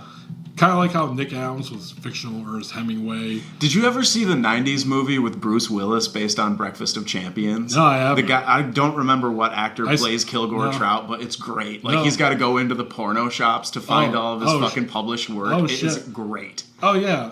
Great. Yeah, and Breakfast Champions and God Bless You, Mr. I think Nick Nolte is what was the guy's name? Henry LaSalle. Yeah. Is the salesman that works at the guy's car dealership in Midland City. Yeah, dude. That movie is fucking bonkers. I gotta see it. I saw Slaughterhouse 5, and that's a great version. I haven't seen a theatrical version. It's very good. Kurt Vonnegut liked it. And he thought it fit it perfectly. Yeah, dude. I want to say Terry Gilliam directed this movie. It's fucking bonkers, dude. It's very strange. But anyway, Kilgore Trout is basically Kurt Vonnegut's surrogate, and he's basically a failed sci-fi writer who his works are published in porno magazines, and they have great descriptions. And Kilgore Trout's always saddened about this. Oh, nice. But he's always saddened by this because he wants to be taken seriously. But then, his story will like have pictures of naked women spreading themselves like right next to his serious work that has nothing to do with it. And they have like fake movie posters they made up of his novels, and they are hilarious. And this is my particular favorite one. It's called Now the Story Can Be Told by Kilgore Trout. Mm-hmm. That's fucking cool, man. And the text reads, "You are God's own lab rat. Human beings are machines. Eating machines. Crying machines. Fucking machines. Killing machines. Man is alone in the universe. ... with topless teens." And it shows like a Kilgore Trout character in front of teenagers in like Catholic schoolgirl uniforms. Mm-hmm. Wide open beavers inside. Yep, that's right. The best beaver books. Yep, the very best one at the very bottom says wide open beavers inside with actual cartoon beavers. Actual cartoon beavers. My God. Oh God. I did not buy that, but I bought some magnets and stickers for myself. And Zach, I got you something. No shit. Yep. Since I know how much you love Kurt Vonnegut. I do. So I got you a gift while I was there.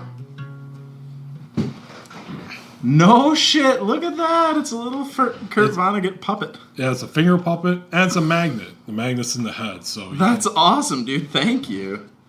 That's fucking cool as shit. With the hair and everything. So it goes. Yeah, so it goes. Man, that's fucking cool as hell. Yeah, so Zach and everyone listening, if you're ever in Indianapolis, highly suggest you check out the Kurt Vonnegut Museum. Very interesting if you're a fan of Kurt Vonnegut. They do a lot of good work. And yeah, they're awesome. Check them out. Yeah, I'll have to go down there sometime. Make a little pilgrimage. Man, those books. Like I read Cat's Cradle on the flight home from Egypt. That was my first exposure to Kurt Vonnegut. Was on the flight home from Egypt. I had bought it. Like I had gone into the bookstore, and it was like summer must reads, and I just picked up like 3 or 4 of them. God, what else? Well, being the normie that I am, I of course got into him in high school with Slaughterhouse 5. Okay. And read as much stuff as I could because Kurt Vonnegut, kind of like Charles Bukowski shortly later on, was like one of those authors who like I was so hooked on their work, I could just flow through their books like they were nothing. It was like it is during a time in my youth where it's like I could go through a book and it's like, wow, I'm done already? I know, dude. I remember reading fucking big, like, Richard Wright, Native Son. Native Son. I probably read Native Son in, like, 3 fucking days, dude. Like, I remember driving to school with Native Son, like, on my driving, my steering wheel, reading while I was driving. That's dangerous. Like, I could not get enough of that fucking book. It was so good. Yeah, but, yeah, Kurt Vonnegut is one of those, along with Bukowski, one of those guys that I just could breeze through. Yeah. I mean, they're short reads anyway. Like, even when you have the audiobooks are only like 4 hours long. I guess so, but they were just so interesting. The prose so very good. It was very digestible too. Like you always put down a Vonnegut book and it's like the first thing I wanted to do was pick it back up and read it over again because I just knew I was missing shit. Like, I probably read Cat's Cradle like 15 times. Like, I just kept, like, on the road back then, too. I've read on the road like twice a year for 20 years, probably. Yeah, my 2 favorite Vonnegut, they're I know equal, that's not a Vonnegut book, but... Yeah, they're equal to me. Yeah. They're equal to me are Breakfast Champions and God Bless You, Mr. Yeah, I mean, those ones are really good. Like, dude. I can't decide which one I like better, so they're pretty equal. Yeah, that's fair. My favorite is probably Sirens of Titan now. I've listened to the audiobook version of that probably 20 or 30 times. It's very fucking good. Right. Breakfast of Champions probably is what I would have said my favorite was before I got into Sirens of Titan. Yeah, those were like the 2 funny books for me, like... You know, like Slaughterhouse 5 had humorous moments and that, but those are the 2 that were like, you know, I was like, holy shit, this is hilarious. Yeah, well, I mean, I liked the little bit of like Salo, the Tralfamadorian, is like sort of like it's interesting that Tralfamador even comes up again so often in those books, right? But like instead of it being like the guy is in a zoo on Tralfamador, right? Like it's the Tralfamadorian gets stuck on a moon of Saturn. He's like the entirety of the human race is to deliver him apart so that he can go deliver a message that is just a dot. Yeah. Like what a fucking story, man. Yeah. Oh, here's some more stuff from pictures from the museum. There's out front. Yeah, that famous Kurt Vonnegut Museum and Library. Yeah, the famous sketch of himself. Yep. That's on the cover of the last book that he released. Yep. Yeah, when he was alive, I think. Yeah. Man Without Country. Yeah. I think it was like a month before he died that he released that one. Yeah. Then his famous quote, "Practicing an art, no matter how well or badly, is a way to make your soul grow." Seems like a Vonnegut quote. Yep. Actually, that's something like when he was talking about his early years, how like his housemaid would like read him stuff from this book. So I gotta try and look up it. It's like a collection of like fair stories, like back then, where it's like the hero saved the maiden or something. Okay. Like real quaint stories. Sure. Oh, and this is from the Slaughterhouse 5 exhibit. His Purple Heart. Wow. Yep, and yeah, those are the pictures from that. So yeah, that was my Indianapolis adventure. 2 nights there. Had a lot of fun. Highly suggest Indianapolis. You're the only good part of Indiana. That and Sweetwater. All right, and after that, I made 2 more pit stops on my way back to Michigan. First, I stopped in. All right, I am. Dude, keep playing that, please, so I can look this up. Jam.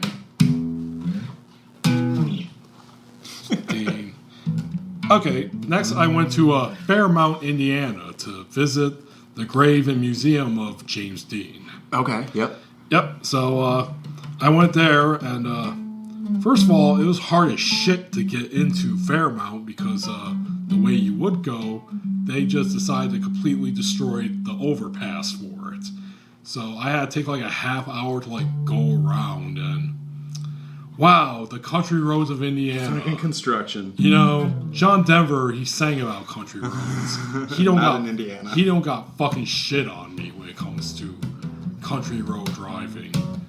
I will say this about the country roads of Indiana around Fairmount.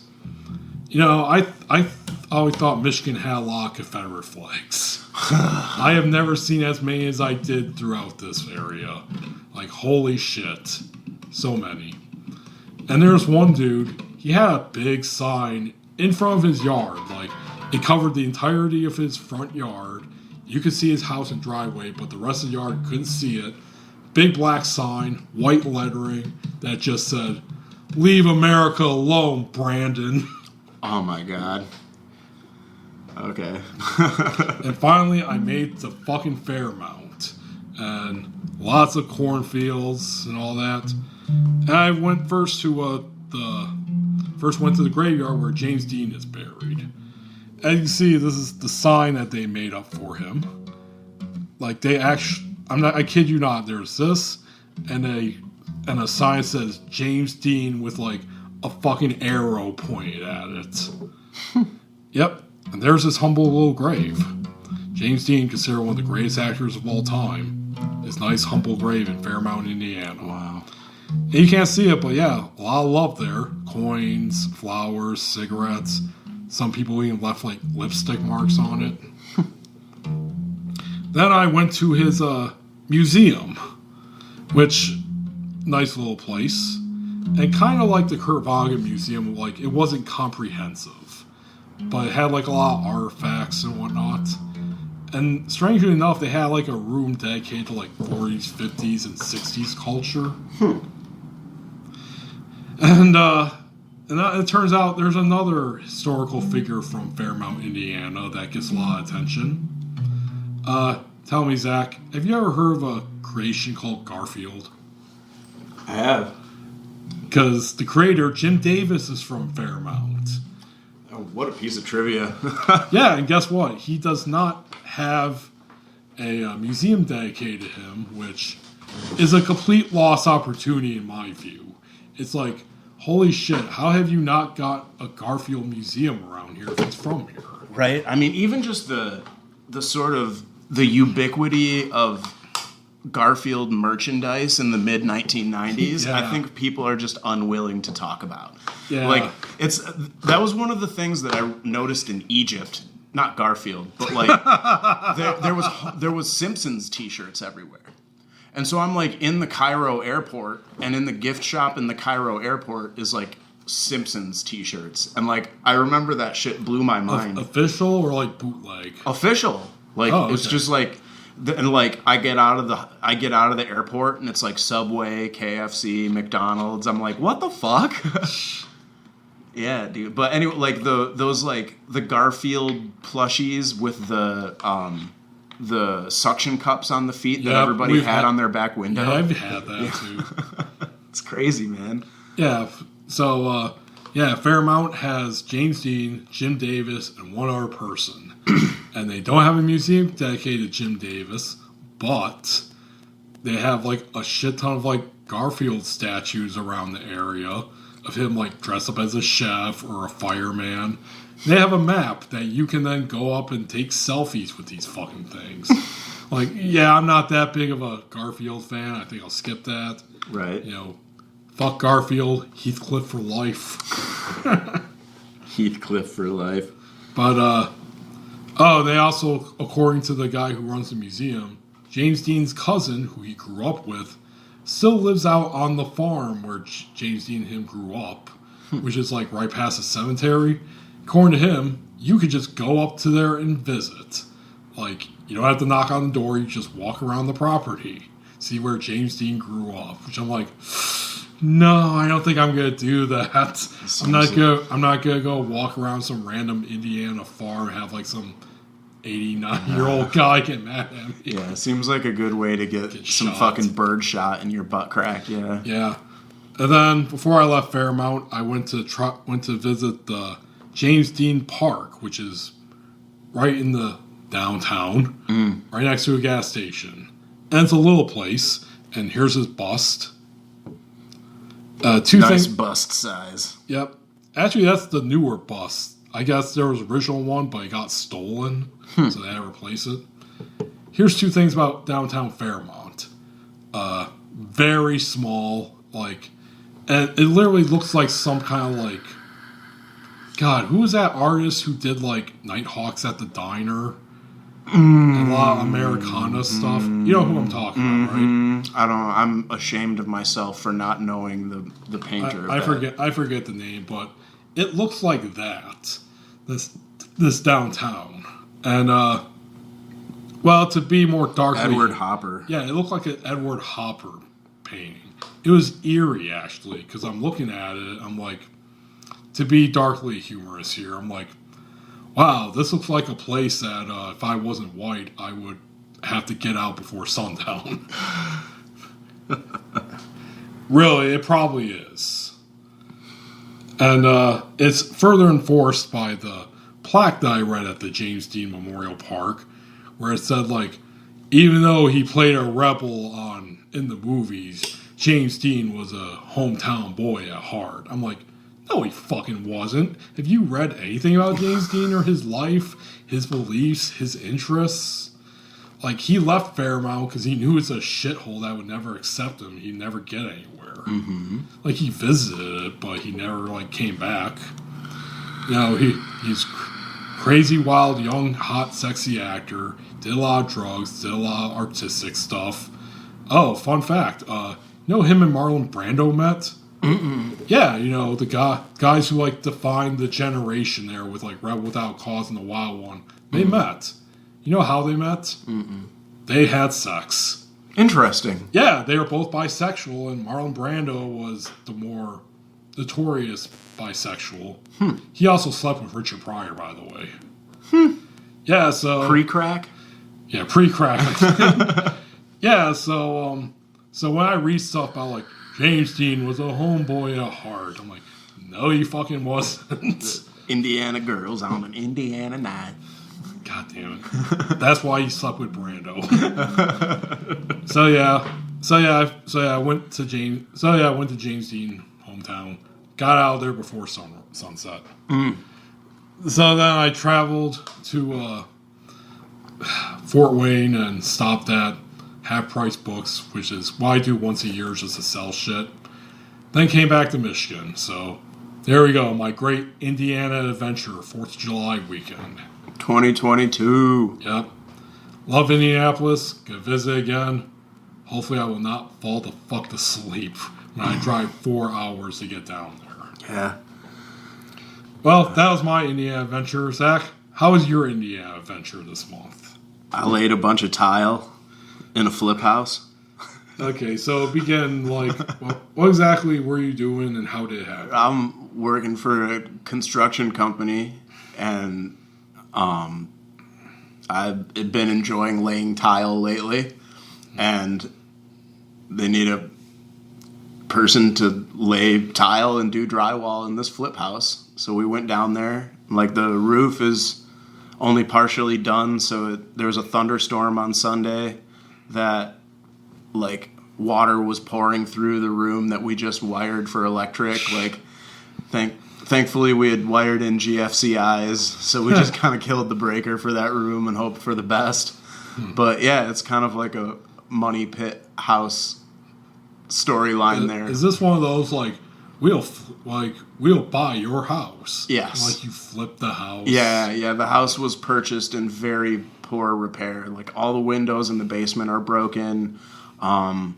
Like, there's just a fuckload of damage to the thing, so he had it was a Rust Belt home. Yeah. Ripped out a bunch of floorboards, ripped out a bunch of walls, made one big bathroom into 2 small bathrooms. Then we tiled the floors, tiled the tub enclosures.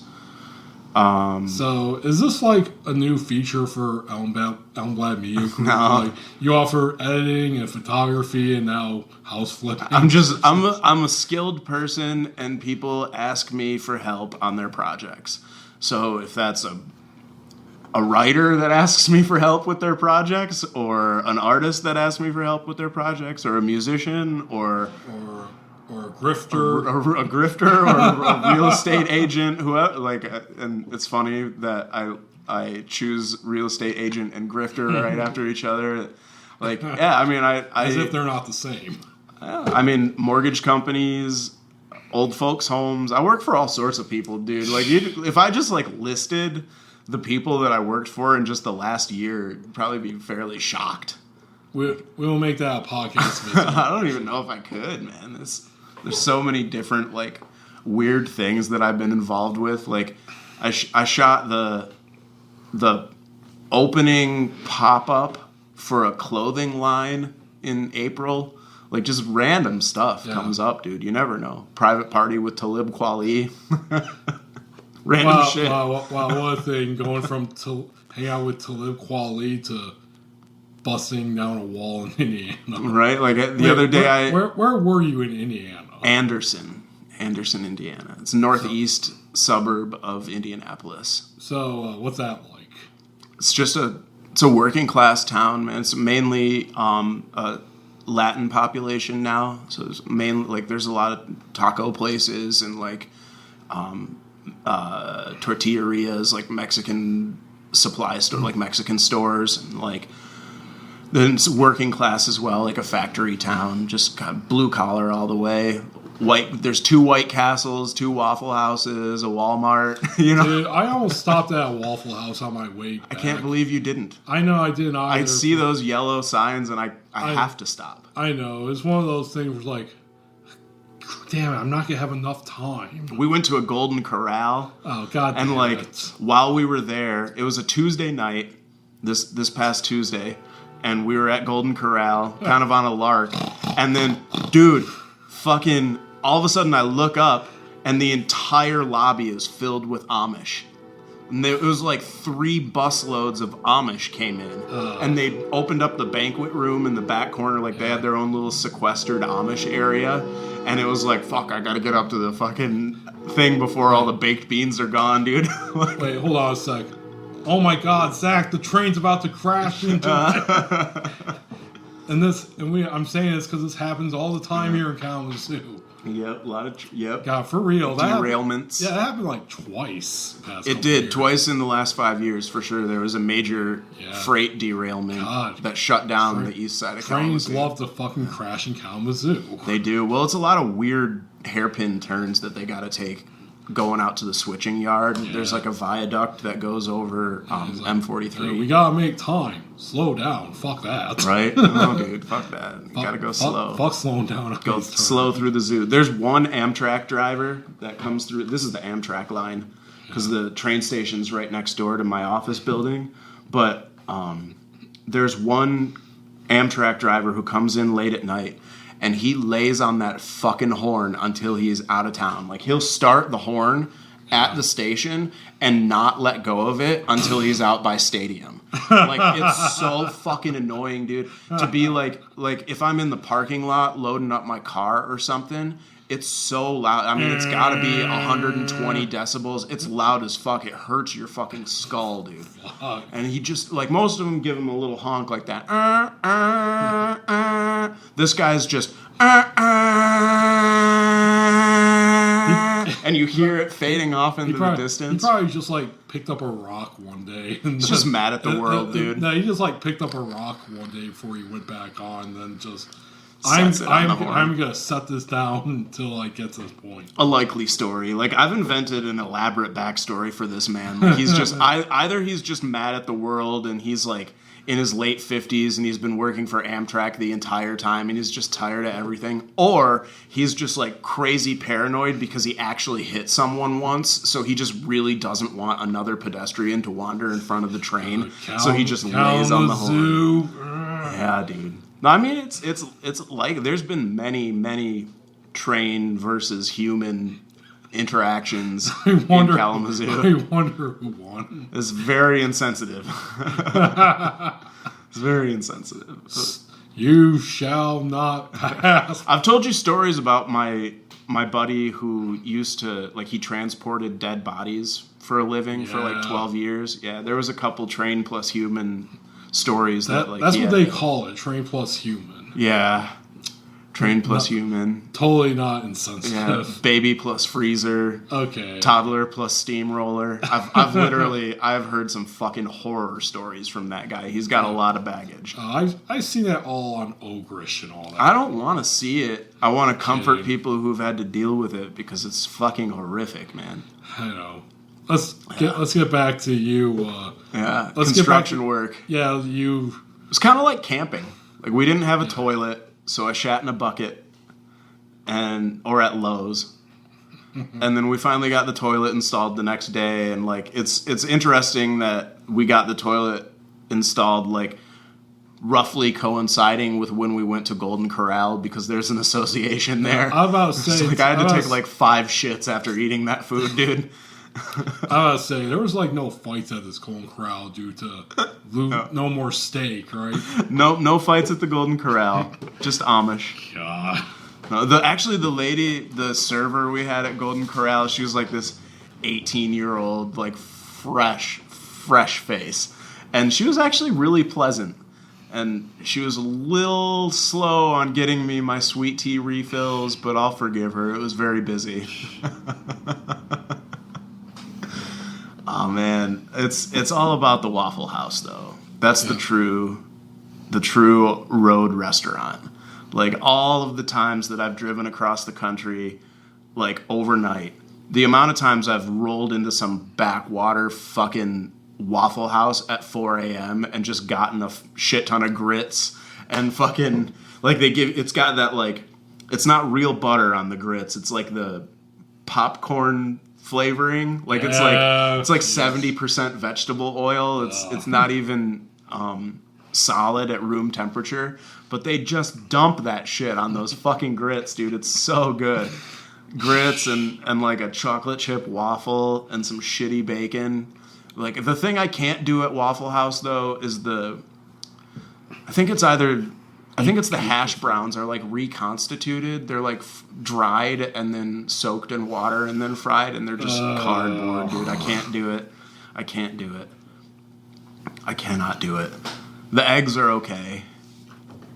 But I've had some fucking vomit bowls at goddamn Waffle House at 4 a.m, dude, in like Georgia and shit. Vomit bowls. Oh, sorry, I'm thinking of the KFC famous bowls. Yeah, well, I ate which I actually do like, but right, still. Man, 100 pounds ago, I fucking ate a lot of KFC famous bowls. Pat Oswalt has such a good bit about that. He's like, America has spoken. Put all my food in a fucking bowl. I don't give a shit anymore.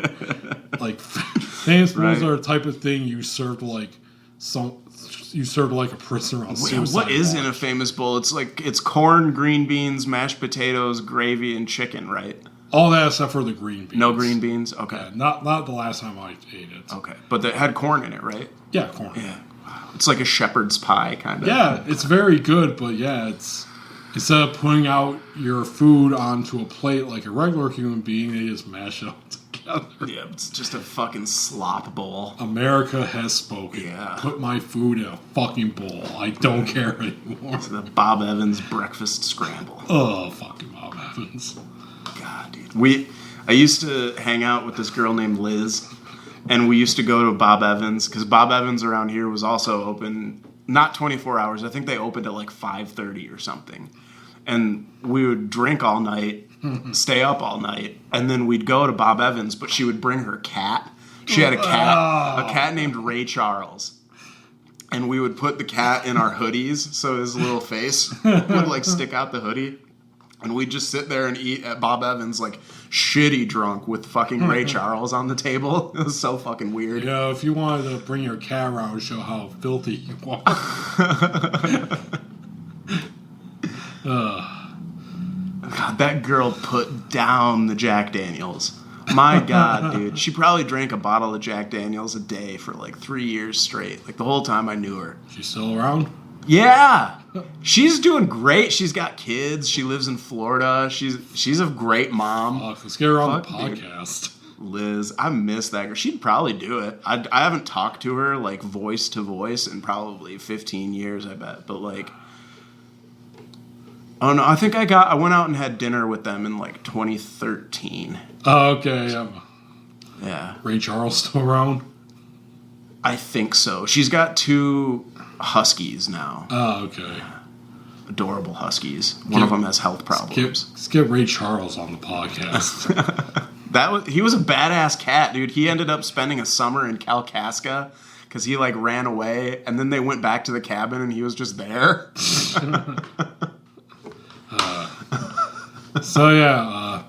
Anderson, Indiana, yay or nay? Disc golf, yay.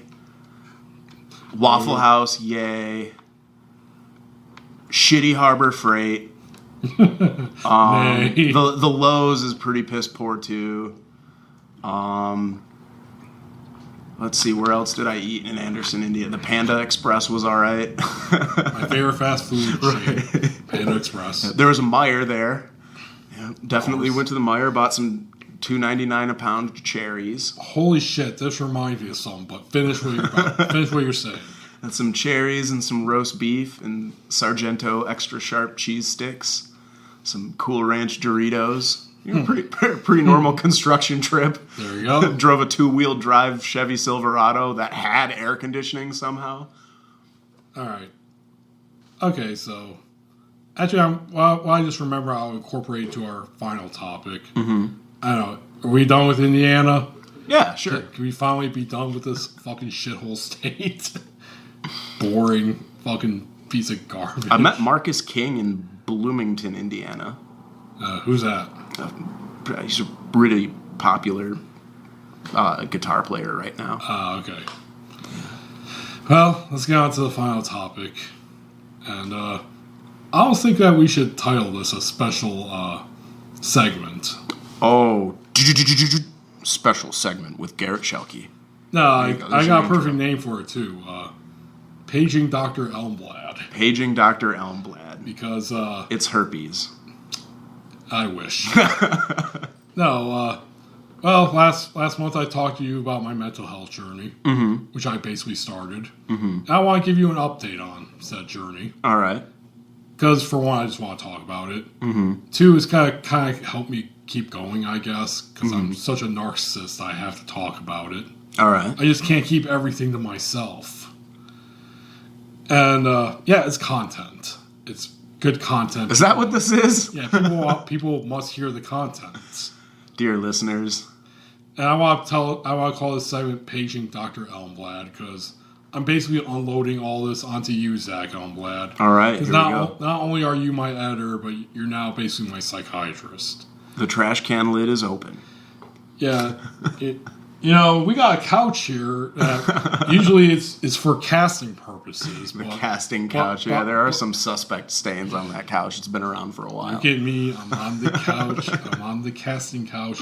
But no, I could very easily lay down and you can sit there with your... in the chair. Tell me about your relationship with your mother. Yeah, how is your sex life?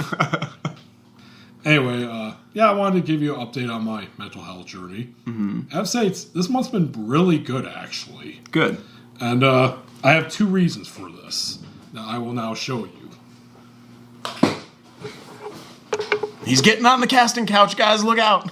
No, I'm not. I'm pulling something out of this bag. That is a strange growth on your taint. It looks like a monkey pock. No, I'm bringing something out of this paper bag of mine. Stand back, everyone. This could be dangerous. Call me Budweiser. Oh boy. Anyway, yeah, let's not do that. No, and Hero. Anyway, so it's been a good month, and these are two things that have actually, I'm not kidding, I'm not fucking joking, have actually helped me a lot. Oh, these yellow books look familiar. Zach, can you tell the listeners what I'm showing you right now? I am looking at a copy of Mein Kampf on the left. On the right, I see Lolita.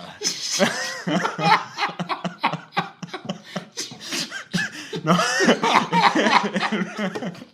We got... Wow. Yeah. No, we're looking at Anger Management for Dummies and Anxiety and Depression Workbook for Dummies. Yeah, all right. Yeah.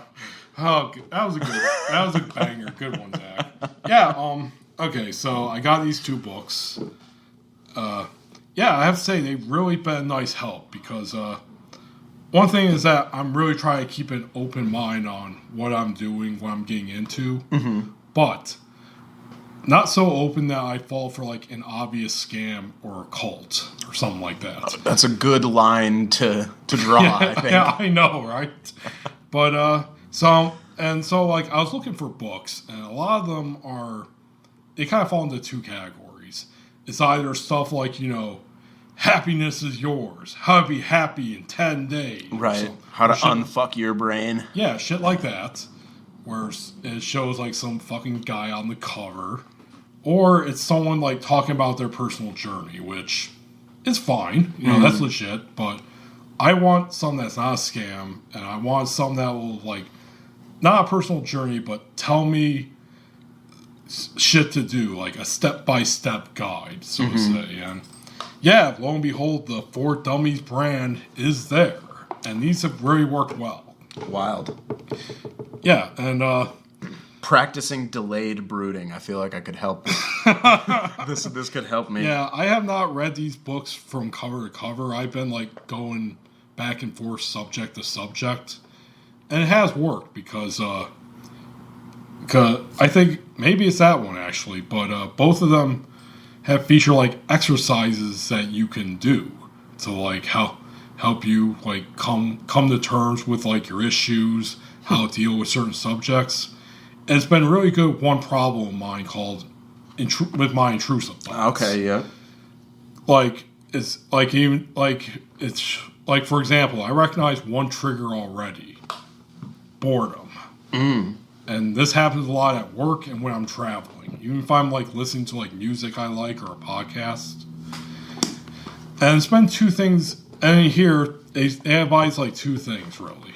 Like one, you recognize that you're in a intrusive thought, and you like stop it dead in your tracks, like stop or whoa there or something like that. Mm-hmm. Or, and I've been going back and forth on this. You either stop reading it completely, or you think it over and like you try to look at it from all angles. Like, why are you thinking about this? Is this a big deal? Mm-hmm. You feel this way, but how do the people on the other side feel about it? Yeah, man. I mean, it's been really good. Most of the questions of mindfulness are internally directed. Yeah, and they also like give examples that they probably made up or whatever. Like, you know, Jill has problems with her depression and it makes her blah, blah, blah. It's secretly all written about Laura L. Smith, PhD's ex-husband. Exactly. It's taken from real life examples. Especially from the passive aggression. From the authors. Yeah, so it has helped me out in like examining a lot of problems, and like either I'm stopping them or since I'm bored, like I actually go over in my mind while I'm working, like, why do I feel this way? Mm-hmm. And it has worked because not a lot of, like, I'm still dealing with like the more personal issues, like the real personal stuff, right? But like a lot of dumb shit, like especially around here, like I experienced in Kalamazoo. The best way I could put it is like it'll come up in some way, like randomly, or I'll see a post or something. And instead of like getting angry about it, it's almost like a black and white film going through my head. Mm-hmm. Like I still see it, but like I don't feel any way towards it. Mm-hmm. And that's been amazing to me actually. Because it's like something that a couple months ago I would have gotten like viscerally angry about that happened like a decade ago. It's now just goes through my mind and it's like, yeah, just events that happened. Yeah, I'm really glad about that because, and they're right too. You know, the past is the past, and unless you honestly did something that should come back to haunt you, like something criminal, for example, criminal. But if it's something dumb, then not phone freaking. Yeah, not phone freaking. actual fucking crimes. Not prank calling Cheeto in the middle of the night. No, that's something you should always remember. But yeah, fondly. But yeah, so far I've really been like nailing out with dumb shit. Either I guess say I'm flattening it so that it doesn't bother me, or like I can stop myself from thinking about it, from being stressed out. That's good. And that's been really great. Specifically for intrusive thoughts, yeah. Yeah, exactly. Mm-hmm. And my next big thing on that I want to really look into is forgiving myself. Because there are a lot of things that I guess I've done or that I've said or even the way I acted that I feel bad about. Sure. And yeah, I guess I just gotta learn to forgive myself on some things. Yeah, that's the thing. Like in our own self-narrative, we want to see ourselves as the good guy. But in like even oftentimes you can think you're doing the right thing and be doing the wrong thing and not even realize it until later, significantly later. Yeah, I have a lot of that, especially in regards to like the way I go about with humor and that. Mm-hmm. Like I've had a couple of times where it's like, yeah, maybe I shouldn't have joked during that time, or I didn't read the room right. Yeah, but then that's a good point about like most people have forgotten about that stuff minutes after. Like whatever it is that you're hung up about, most of the time other people see as a completely insignificant happening. Yeah. The one thing I won't do though, because I tried to do it didn't work, is talking out with people and asking forgiveness. I've tried that before and it does not fucking work. No, the other person has to be in the same kind of mindset of like moving on and being better in many cases. At worst I got ignored. At best I got ignored. Other times I've been told to fuck off or that I'm full shit. Yeah, I've gotten some heady apologies. Yeah, well, one person even went so far as to screenshot my apology and then post it in a group. calling me a piece of shit and that. Wow. That's intense. Yeah, that was a decade ago. So that's the one thing I'm foregoing. Mm-hmm. And maybe I'm wrong for foregoing that, but I just can't do that right now. Go back with certain people that I've talked to you about and just be like, hey, I'm sorry, or let's talk it over. It's not going to happen. Yeah, that's one of the 12 steps of alcoholism. Yeah, I thought about that too. Alcoholics even though I'm honestly not going to AA. But because I am not an alcoholic, despite my bravado with drinking. Mm-hmm. But yeah, so right now I'm still for this month I'm still working on intrusive thoughts. Mm-hmm. And then I'm gonna work probably this upcoming month on trying to forgive myself on certain things. Seems like a good thing to work on. Yep, and like I said, in here they have writing exercises that even I've been doing on like. I have a complete journal now that I've been writing stuff down on. Mm-hmm. And yeah, that's been a big help too. And I'm going to tell you two things that you're going to both find funny and maybe sus. There's another thing that has helped me out? Cleaning my room. Mm-hmm. Somewhere out there, Jordan Peterson is just cumming his pants right now. No, I'm not kidding. I've been like... In the past, like, I would have a room that was clean. That would get messy over time that I'd do a big cleanup. No, every day now I've been, like, every single day, I'm not kidding, unless I'm, like, out of town or something. Yeah.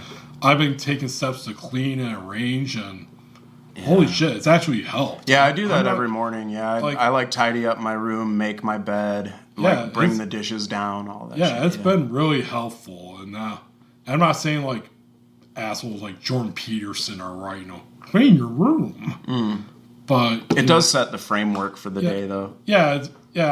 So I've been working on keeping my space tidier, and it's been helping.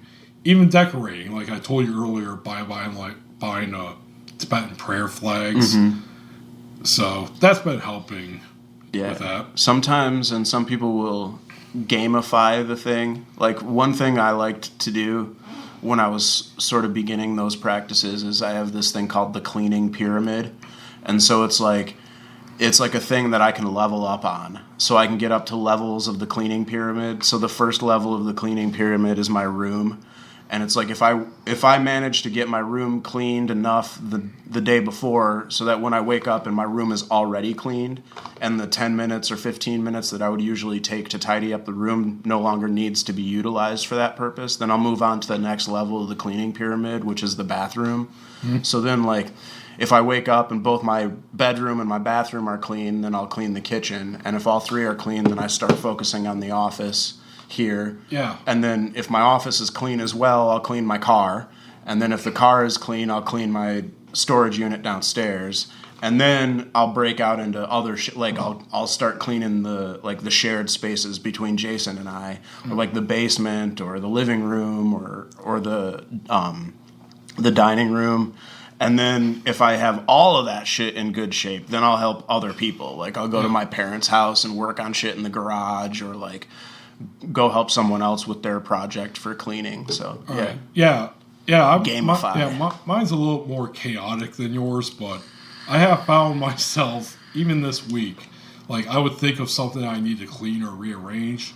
I would actually get excited about it at my job. That's how fucking bored I am. Yeah, dude. I got such a hard on to think like, holy shit, that was so much better if I arranged my clothes in that manner. Cleaning will make an hour go by real fast, dude. Yeah, I know. So there's that. Yeah. And another writing exercise I've started to do, and it comes from an unlikely source. Tell me, Zach Elmblad, have you ever heard of the philosopher, writer, sailor, adventurer known as L. Ron Hubbard?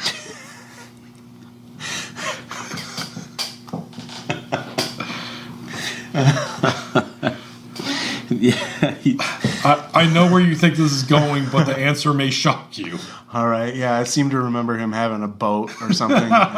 Yep, just a guy with a boat. Just a guy with a boat, yeah.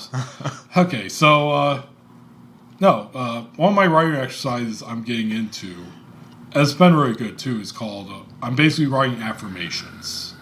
Okay. Yeah. Okay. And what inspired this was I go to sleep, and most of the time I have like last podcast on the left episodes on. They help me go to sleep. Mm-hmm. And this time I was listening to like their Scientology series again, re-listening. And they talked about how like there was a time where L. Ron Hubbard, you know, for all his for all the shit that he's known for, he was actually like a master hypnotist, pretty much, a master manipulator. I could definitely see that one. And he was so good at it that he basically, through this time, he was like having a hard time with his finances, his love life. Everything was shit, and it was all his fault, obviously. And more so, he was also like grifting the Navy with like constantly stuff like, oh, my foot hurts, oh, my stomach hurts. But then he basically did it so much that he like hypnotized himself into thinking he actually had the problems that he thought he had. Wow. But then he realized that he hypnotized himself, so he decided to deprogram himself. Interesting. You see how insane this is? Yeah. But the way he did it was he started writing affirmations for himself. And he would even record it and like play it back. And wow, in hindsight, what we know about L. Ron Hubbard, they're hilarious actually. The majority of them. Here's some of them from Wikipedia, okay? Your psychology is advanced and true and wonderful. It hypnotizes people. It predicts their emotions, for you are their ruler. And you like to have intimate friends approve of the love you for what you are. This desire to be loved does not amount to psychosis. You will make fortunes writing. You will live to be 200 years old. You will always look young. Money will flood upon you. Material things are yours for the asking. Men are your slaves. Wow. Which, in hindsight, is hilarious. And you know what? I'll read you my personal favorite of his, okay? Because, like I say, he had problems with women, obviously. Mm-hmm. This one, wow. My personal favorite, okay? You have no fear if they conceive. What if they do? You do not care. Pour into them and let fate decide. Whoa, that's nasty. So anyway, yeah, masturbation does not injure or make insane. Your parents were in error. Everyone masturbates. He is right about that. But everybody jerks off. Yeah. True. So anyway, I listened to this episode about Henry. Even Ronald Reagan. Yeah. Well, you know Ronald Reagan. You know all his names, Ronald Wilson Reagan, all has 6 letters in them. I did not know that. 666. Ronald Reagan. Wow. He was the Antichrist, actually. Maybe he built the Georgia Guidestones. Probably. But anyway, so really, I've listened to Zabrowski's, his take on, you know, L. Ron Hubbard with his affirmations. And, yeah, I was like, you know, that wouldn't be a bad idea. So, like, I started writing out stuff for myself. And, I'm not going to share them here because they're personal, very intensely personal. I, a writer who writes about my shit, who makes up stories, who has a podcast where I'm talking about this shit doing right now. Yeah. Maybe. We're on a podcast? I guess so. Oh. Closest we're going to get. Anyway, yeah, so I'm actually writing like a lot of personal, encouraging stuff, and yeah, it feels good. Shit feels good, dude. Good. And I won't share them on here, but yeah, I'm really liking it right now. So I'm gonna keep doing that along with like the other exercises. Yeah, I say it. Elron had something going on there. Too bad he didn't stick to that, but he went with like mind control and everything in general. Yeah. and I guess I'm looking at this from a different angle. Like, I'm not looking at this from just like emotions or past troubles or mental illness. Just from like, oh, I need help. I'm actually thinking like, okay, some of this stuff I've probably been thinking like in this mindset for so long that it's programmed into me. Like literally that's my first reaction to something, no matter what. Yeah. Maybe indeed, like Hubbard, I need to deprogram myself. So I'm kind of looking at it from that angle. I assure you, though, from the affirmations, I'm not writing shit like, you control everything. Like, I'm not doing that. But I am saying, like, hey, you can finish this novel. I've got a cock the size of the Oscar Mayer Wienermobile. Not there yet. Maybe if I get sad, I will. But, like, you will finish this novel. You can sing the song. Stuff like that. So, Sounds like chaos magic. Kind of. Funny you should say that, because, yeah, there's actually a big magic component to Scientology. I mean, for a while there, L. Ron Hubbard was a follower of Thelema. Yep. Hung out with Jack Parsons. Jack Parsons even gave Crawley a good review of him, though Crawley thought he was a fucking con man, which turned out he was. It takes a con man to know a con man. Exactly, I was going to say, yeah, That's a little pot calling the kettle black there. Yeah. So, yeah. My pots are silver. My kettle is black. I have some black cast iron pans, I guess. So maybe the cast iron pan calling the black tea kettle black. Wow, very cool, Zach. All right. So yeah, that's been my mental health journey so far. It's been going very good. I guess this ends this segment. Oh wait, no, it doesn't end it actually. Another thing, I have been trying to get involved with doing stuff for the good of the world like I used to. Like I'm starting to like there's a group called Friends of Grand Rapids Parks where they get together and put on events or like do park cleanups. Or in like the case I did 2 weeks ago, I joined a group where we went out and cut down invasive species trees. Yeah, that was pretty fun. So I'm also looking into like doing service stuff like that involves nature, probably the homeless and food justice stuff. So I'm slowly, Cool. So I want to try to do this at least like once a month, a service, just volunteer stuff. That's good. Live up to my ideals as best I could, and just something good to do with other people. I think that's good, man. Like, it's definitely good to try to serve the world you live in. Like, there's things that go on outside yourself, and it's really easy to lose sight of that oftentimes. Yeah, I am thinking maybe getting politically involved with stuff, but I'm still very hesitant because I did political stuff when I lived here in Kalamazoo, and wow, for as much good as I think I did, put up with a lot of shit, met a lot of shitty people, a lot of infighting that I just don't want to take part in. So I'm being very cautious on that. Yeah, man, it's kind of a cesspool here in the zoo. Yeah. You can start... Yeah, good old Kalamazoo. Yeah, dude, cut 2 lanes out of Westnedge and turn one into a fucking protected bike lane. When people love to go fucking 60 miles an hour through those intersections. It's gonna be interesting. God, fucking hippie bullshit. Want to put bike lanes. I'm definitely all about bike lanes. The problem is that we don't have any traffic for bike lanes, and they decided to put the bike lane in the center of one of the major thoroughfares in and out of town. It's very stupid. Yeah, but it's also next to WMU, so... It's not, though. It's nowhere near Western. It's right here. It's like 100 feet from where we're sitting. Wait. Okay, I'm thinking of a Park Street and Westnedge. Yeah. Wait, I'm thinking about different one that's next to WMU and the football field. What street is that? Howard. God. Or Stadium Drive goes down there. Stadium. Yeah. That's the one I'm thinking of.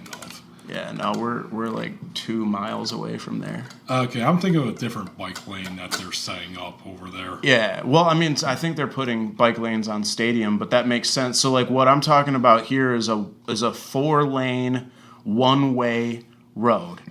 And for 2 blocks of the one-way, they took away the leftmost lanes, made a parking lane that turns into a left turn lane, and then the interior lane, second lane in from the left, they made a protected bike lane. So in order to get into the left turn lanes or into the parking lanes, you have to cross the protected bike lane. It's a fucking disaster, man. It's a complete, unmitigated, foolish disaster. Yeah. People are going to die. Well, there's only one solution to this, Zach. You must write an angry letter to the editor. I will call Mayor Anderson myself and tell him No. how stupid I think he is. Better yet, you go to a city meeting, and then when you go up there, you refuse to give your last name or tell where you live, and then you just yell and go over your tongue. I've told you before that I ran the videos on those city meetings for a year, right? Yeah, well, I attended a few of them when I lived here, both for political purposes and for my journalism classes. Yeah. Boy, howdy, did I see some winners there. Oh, yeah, dude. I actually saw one dude who looked like Hagrid from Harry Potter. You know, the big bearded dude. Yo, Wizard Eddie. Yep. Except for the whole time, you could not understand him at all.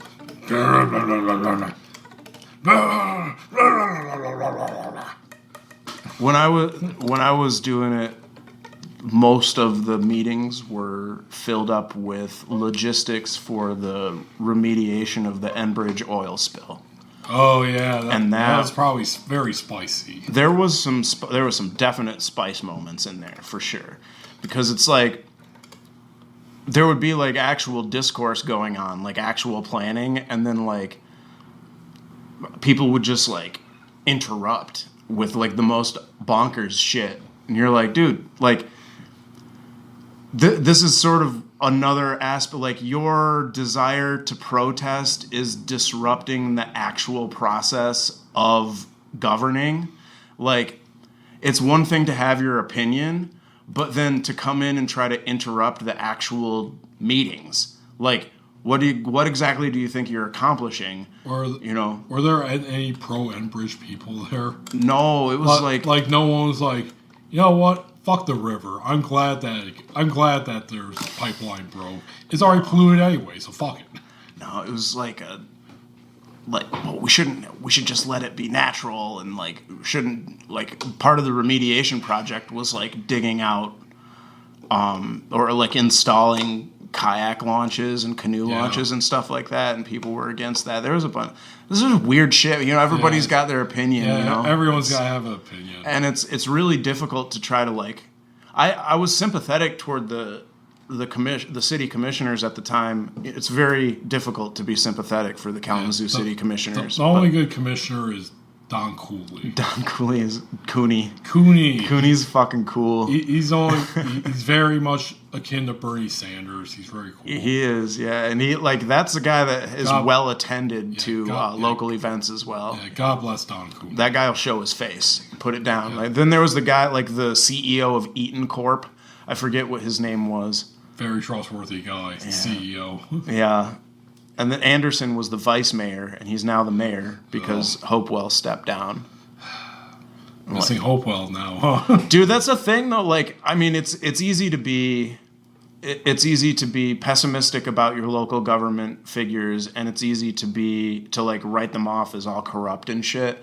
And Bobby Hopewell had a fuckload of controversies, but ultimately Kalamazoo could have been a whole lot worse off if we had a more fucked up mayor, I guess. That's politics in the United States, though, right? There is no anything but gray area, because even a guy who's just fucking horrific does a couple of things in his career that makes him not a bad guy, Yeah. I don't know. Bobby Hopewell. There's all sorts of fucking scandalous rumors about Bobby Hopewell. I know some of them, actually. Yeah. I almost reported on one of them. But that's a dark story for another day. And this ends this month's portion of Paging Dr. Elmblad. Dr. Elmblad, thank you for hearing about my psychological and emotional issues again. I know you Yeah, I know that you're my editor, but I should start paying you for this as well. Next time, don't lean so hard into Mein Kampf, my friend. All right. Hitler's not the answer. Next time, we'll talk about how I learned from the Anarchist Cookbook. All right. All right, it's almost 6 o'clock. We should probably end this because I need to call my mommy. Mommy. And then go to B-Movie Euphoria tonight because they're showing the TV edited version of Death Wish. So, like, no swearing, no excessive gore or anything. Give me a fun time. Hell yeah. I do wish they would show, like, the TV edited version of either Repo Man or The Big Lebowski. Because those things have so much swearing in it that it's hilarious, like, what they did. Like, you remember The Big Lebowski, right? You've seen that movie? I remember it well. Yeah, remember the scene where, like, they interrogate... Registered pastor of the Church of the Latter-day Dude. Yeah, remember the scene where, like, him and his friend are interrogating this kid that they thought stole a car or whatever? They wasn't getting the answers they want, so he's like, okay, Tommy, this is what happens when you fuck a man in the ass. Remember that scene? Yep. Well, in the TV edited version, it was changed to, this is what happens when you meet a stranger in the Alps. You see what fucking happens, Tommy? You see what happens when you meet a stranger in the Alps. He smashes the car with a baseball bat, and then like the actual owner comes running like out. I smashed your car now. Yeah, so that's the TV edit of Big Lebowski, and they need to show it sometime at B-Movie Euphoria. I'll talk to Nick Valaire, former guest, and see if he'll do it sometime. Oh, and fun fact that I can never find on YouTube again. I was trying to look up that clip years ago, and I found one that said, when you meet a stranger in the Alps, and it showed like some mountains. And then like two guys came out with like comically long swords and started sword fighting each other badly. Ugh. When you meet a stranger in the Alps. Wasn't Ötzi found in the Alps? Who? Ötzi, the Stone Age dead guy that they found preserved in the snow. I have no I'm pretty sure Ötzi was found in the Alps. There's a lot of dead people in like the Himalayas. They just leave them there. Yep. It's kind of like Warner's. Well, on Everest, yeah, there's like 30 or 40 dead climbers. Yeah, to the point where like you can tell where you are. Yeah, they use them as landmarks. Yeah. What way to go? Yeah. There's also an entire pile of discarded oxygen canisters that's like several feet high. Yeah. There's a lot of trash there. A lot of poop too. Oh yeah. So it's nearly made of poop, the whole mountain. You know, it's crazy because humans shit like once a day. Well, you want to hear something crazier? Remember Henry David Thoreau, the philosopher? He wrote Walden. Mm-hmm. Yeah, the actual Walden Pond is still around. People swim in it. Upstate New York, right? Yeah, people swim in it. And guess what? By this point now, this was a couple of years ago, people have pissed in Walden Pond so much that it's acidic. The entire thing's acidic. You're basically swimming in piss whenever you go to Walden Pond. There are hot springs in Colorado that keep having people shit in them, like and they like puke and like get fucking drunk out there, and there's like E. coli and what's the one? There's one that comes from your shit that you can get, like. I think it's E. coli. Well, E. coli, Shiga toxin producing E. coli is like a meat packing thing. Yeah. I don't know. Agent Smith from The Matrix is right. Humans are a virus. Kinda. Alright. We're not getting pessimistic. We're done here. Everyone, thanks for listening. Zach, do some plugs. This is an open G. Detuned. My plugs, I don't really have like publicly available stuff that I'm doing right now, but I am currently restoring a 1981 Honda CM400T. So I'm working on some motorcycle shit. I'm redoing some old vintage bicycles, and I will probably do some videos of the reassembly of those because I've been noticing on YouTube there's a lot of like disassembly of motorcycle engines, but the reassembly videos are kind of lacking. So I think a lot of what I'm going to do if I do any YouTube content for my restoration projects other than the piano is going to be like reassembly. Like, because there's a lot of coverage on like how to paint a bicycle, like how to take apart a bottom bracket. But then when it's like, well, how do you grease up a vintage? Like most of the people are just taking out the old vintage bottom brackets and then putting in sealed cartridge bottom brackets. Like I want to actually learn how to like take out all the ball bearings and repack them and like do it the way that you're supposed to. So yeah, there's that. I'm still working on Normal on Trial. That motherfucker ain't gonna be done for another 20 years. I'm a George R.R. Martin that thing. You should do what I'm doing with my affirmations, right? You will finish this book. I have so many little scraps of paper in my archives of like, finish Normal on Trial, August 2015. Finish Normal on Trial, February 2017. No, you're doing it wrong. You have to do like me and basically brainwash yourself into finishing shit. I've been writing that manuscript since 2014. I wrote the first couple of lines of it and the outline in like November of 2014. All right, everyone. Thanks for listening. Zach, thanks once again. Thanks to John 5 and John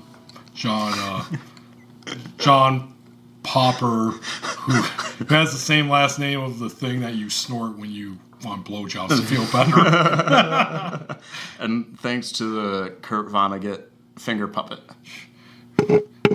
Wide Open Beavers. Wide Open Beavers. Oh, there's the title of this episode. Wide Open Beavers? You got it, dude. Yeah. That's better than, what was the Equal Opportunity Pansexual Heaven, I think was the last one. Yeah. All right, everyone. Thanks for listening. See you next month, where hopefully we'll have a very special guest, if he doesn't back out. I'm not fucking kidding. It's going to be really awesome. Hell yeah. Yep. All right, everyone. See you later. Toodaloo. Oh, here's the outro song.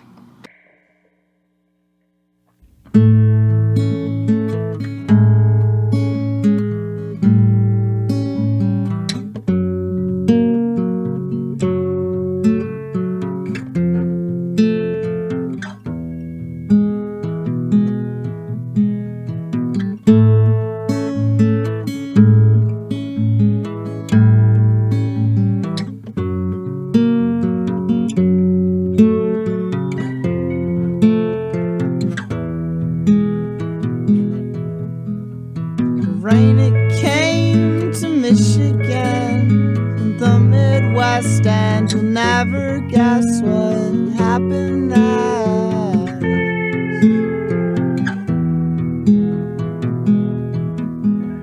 Our absence was apparently unnoticed by the vast majority underneath the sea, underneath me. But oh my God, I survived. Sleep on treetops just to stay alive.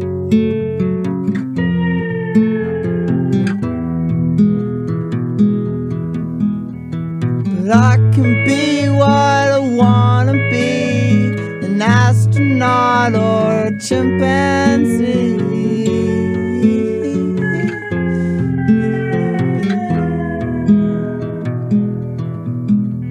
Well, obviously my sanity vanished with society underneath the trees, underneath me.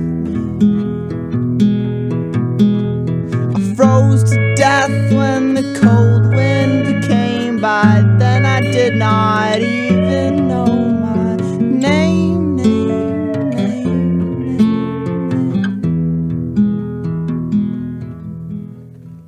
Obviously I felt some pain, but what a relief when it finally came.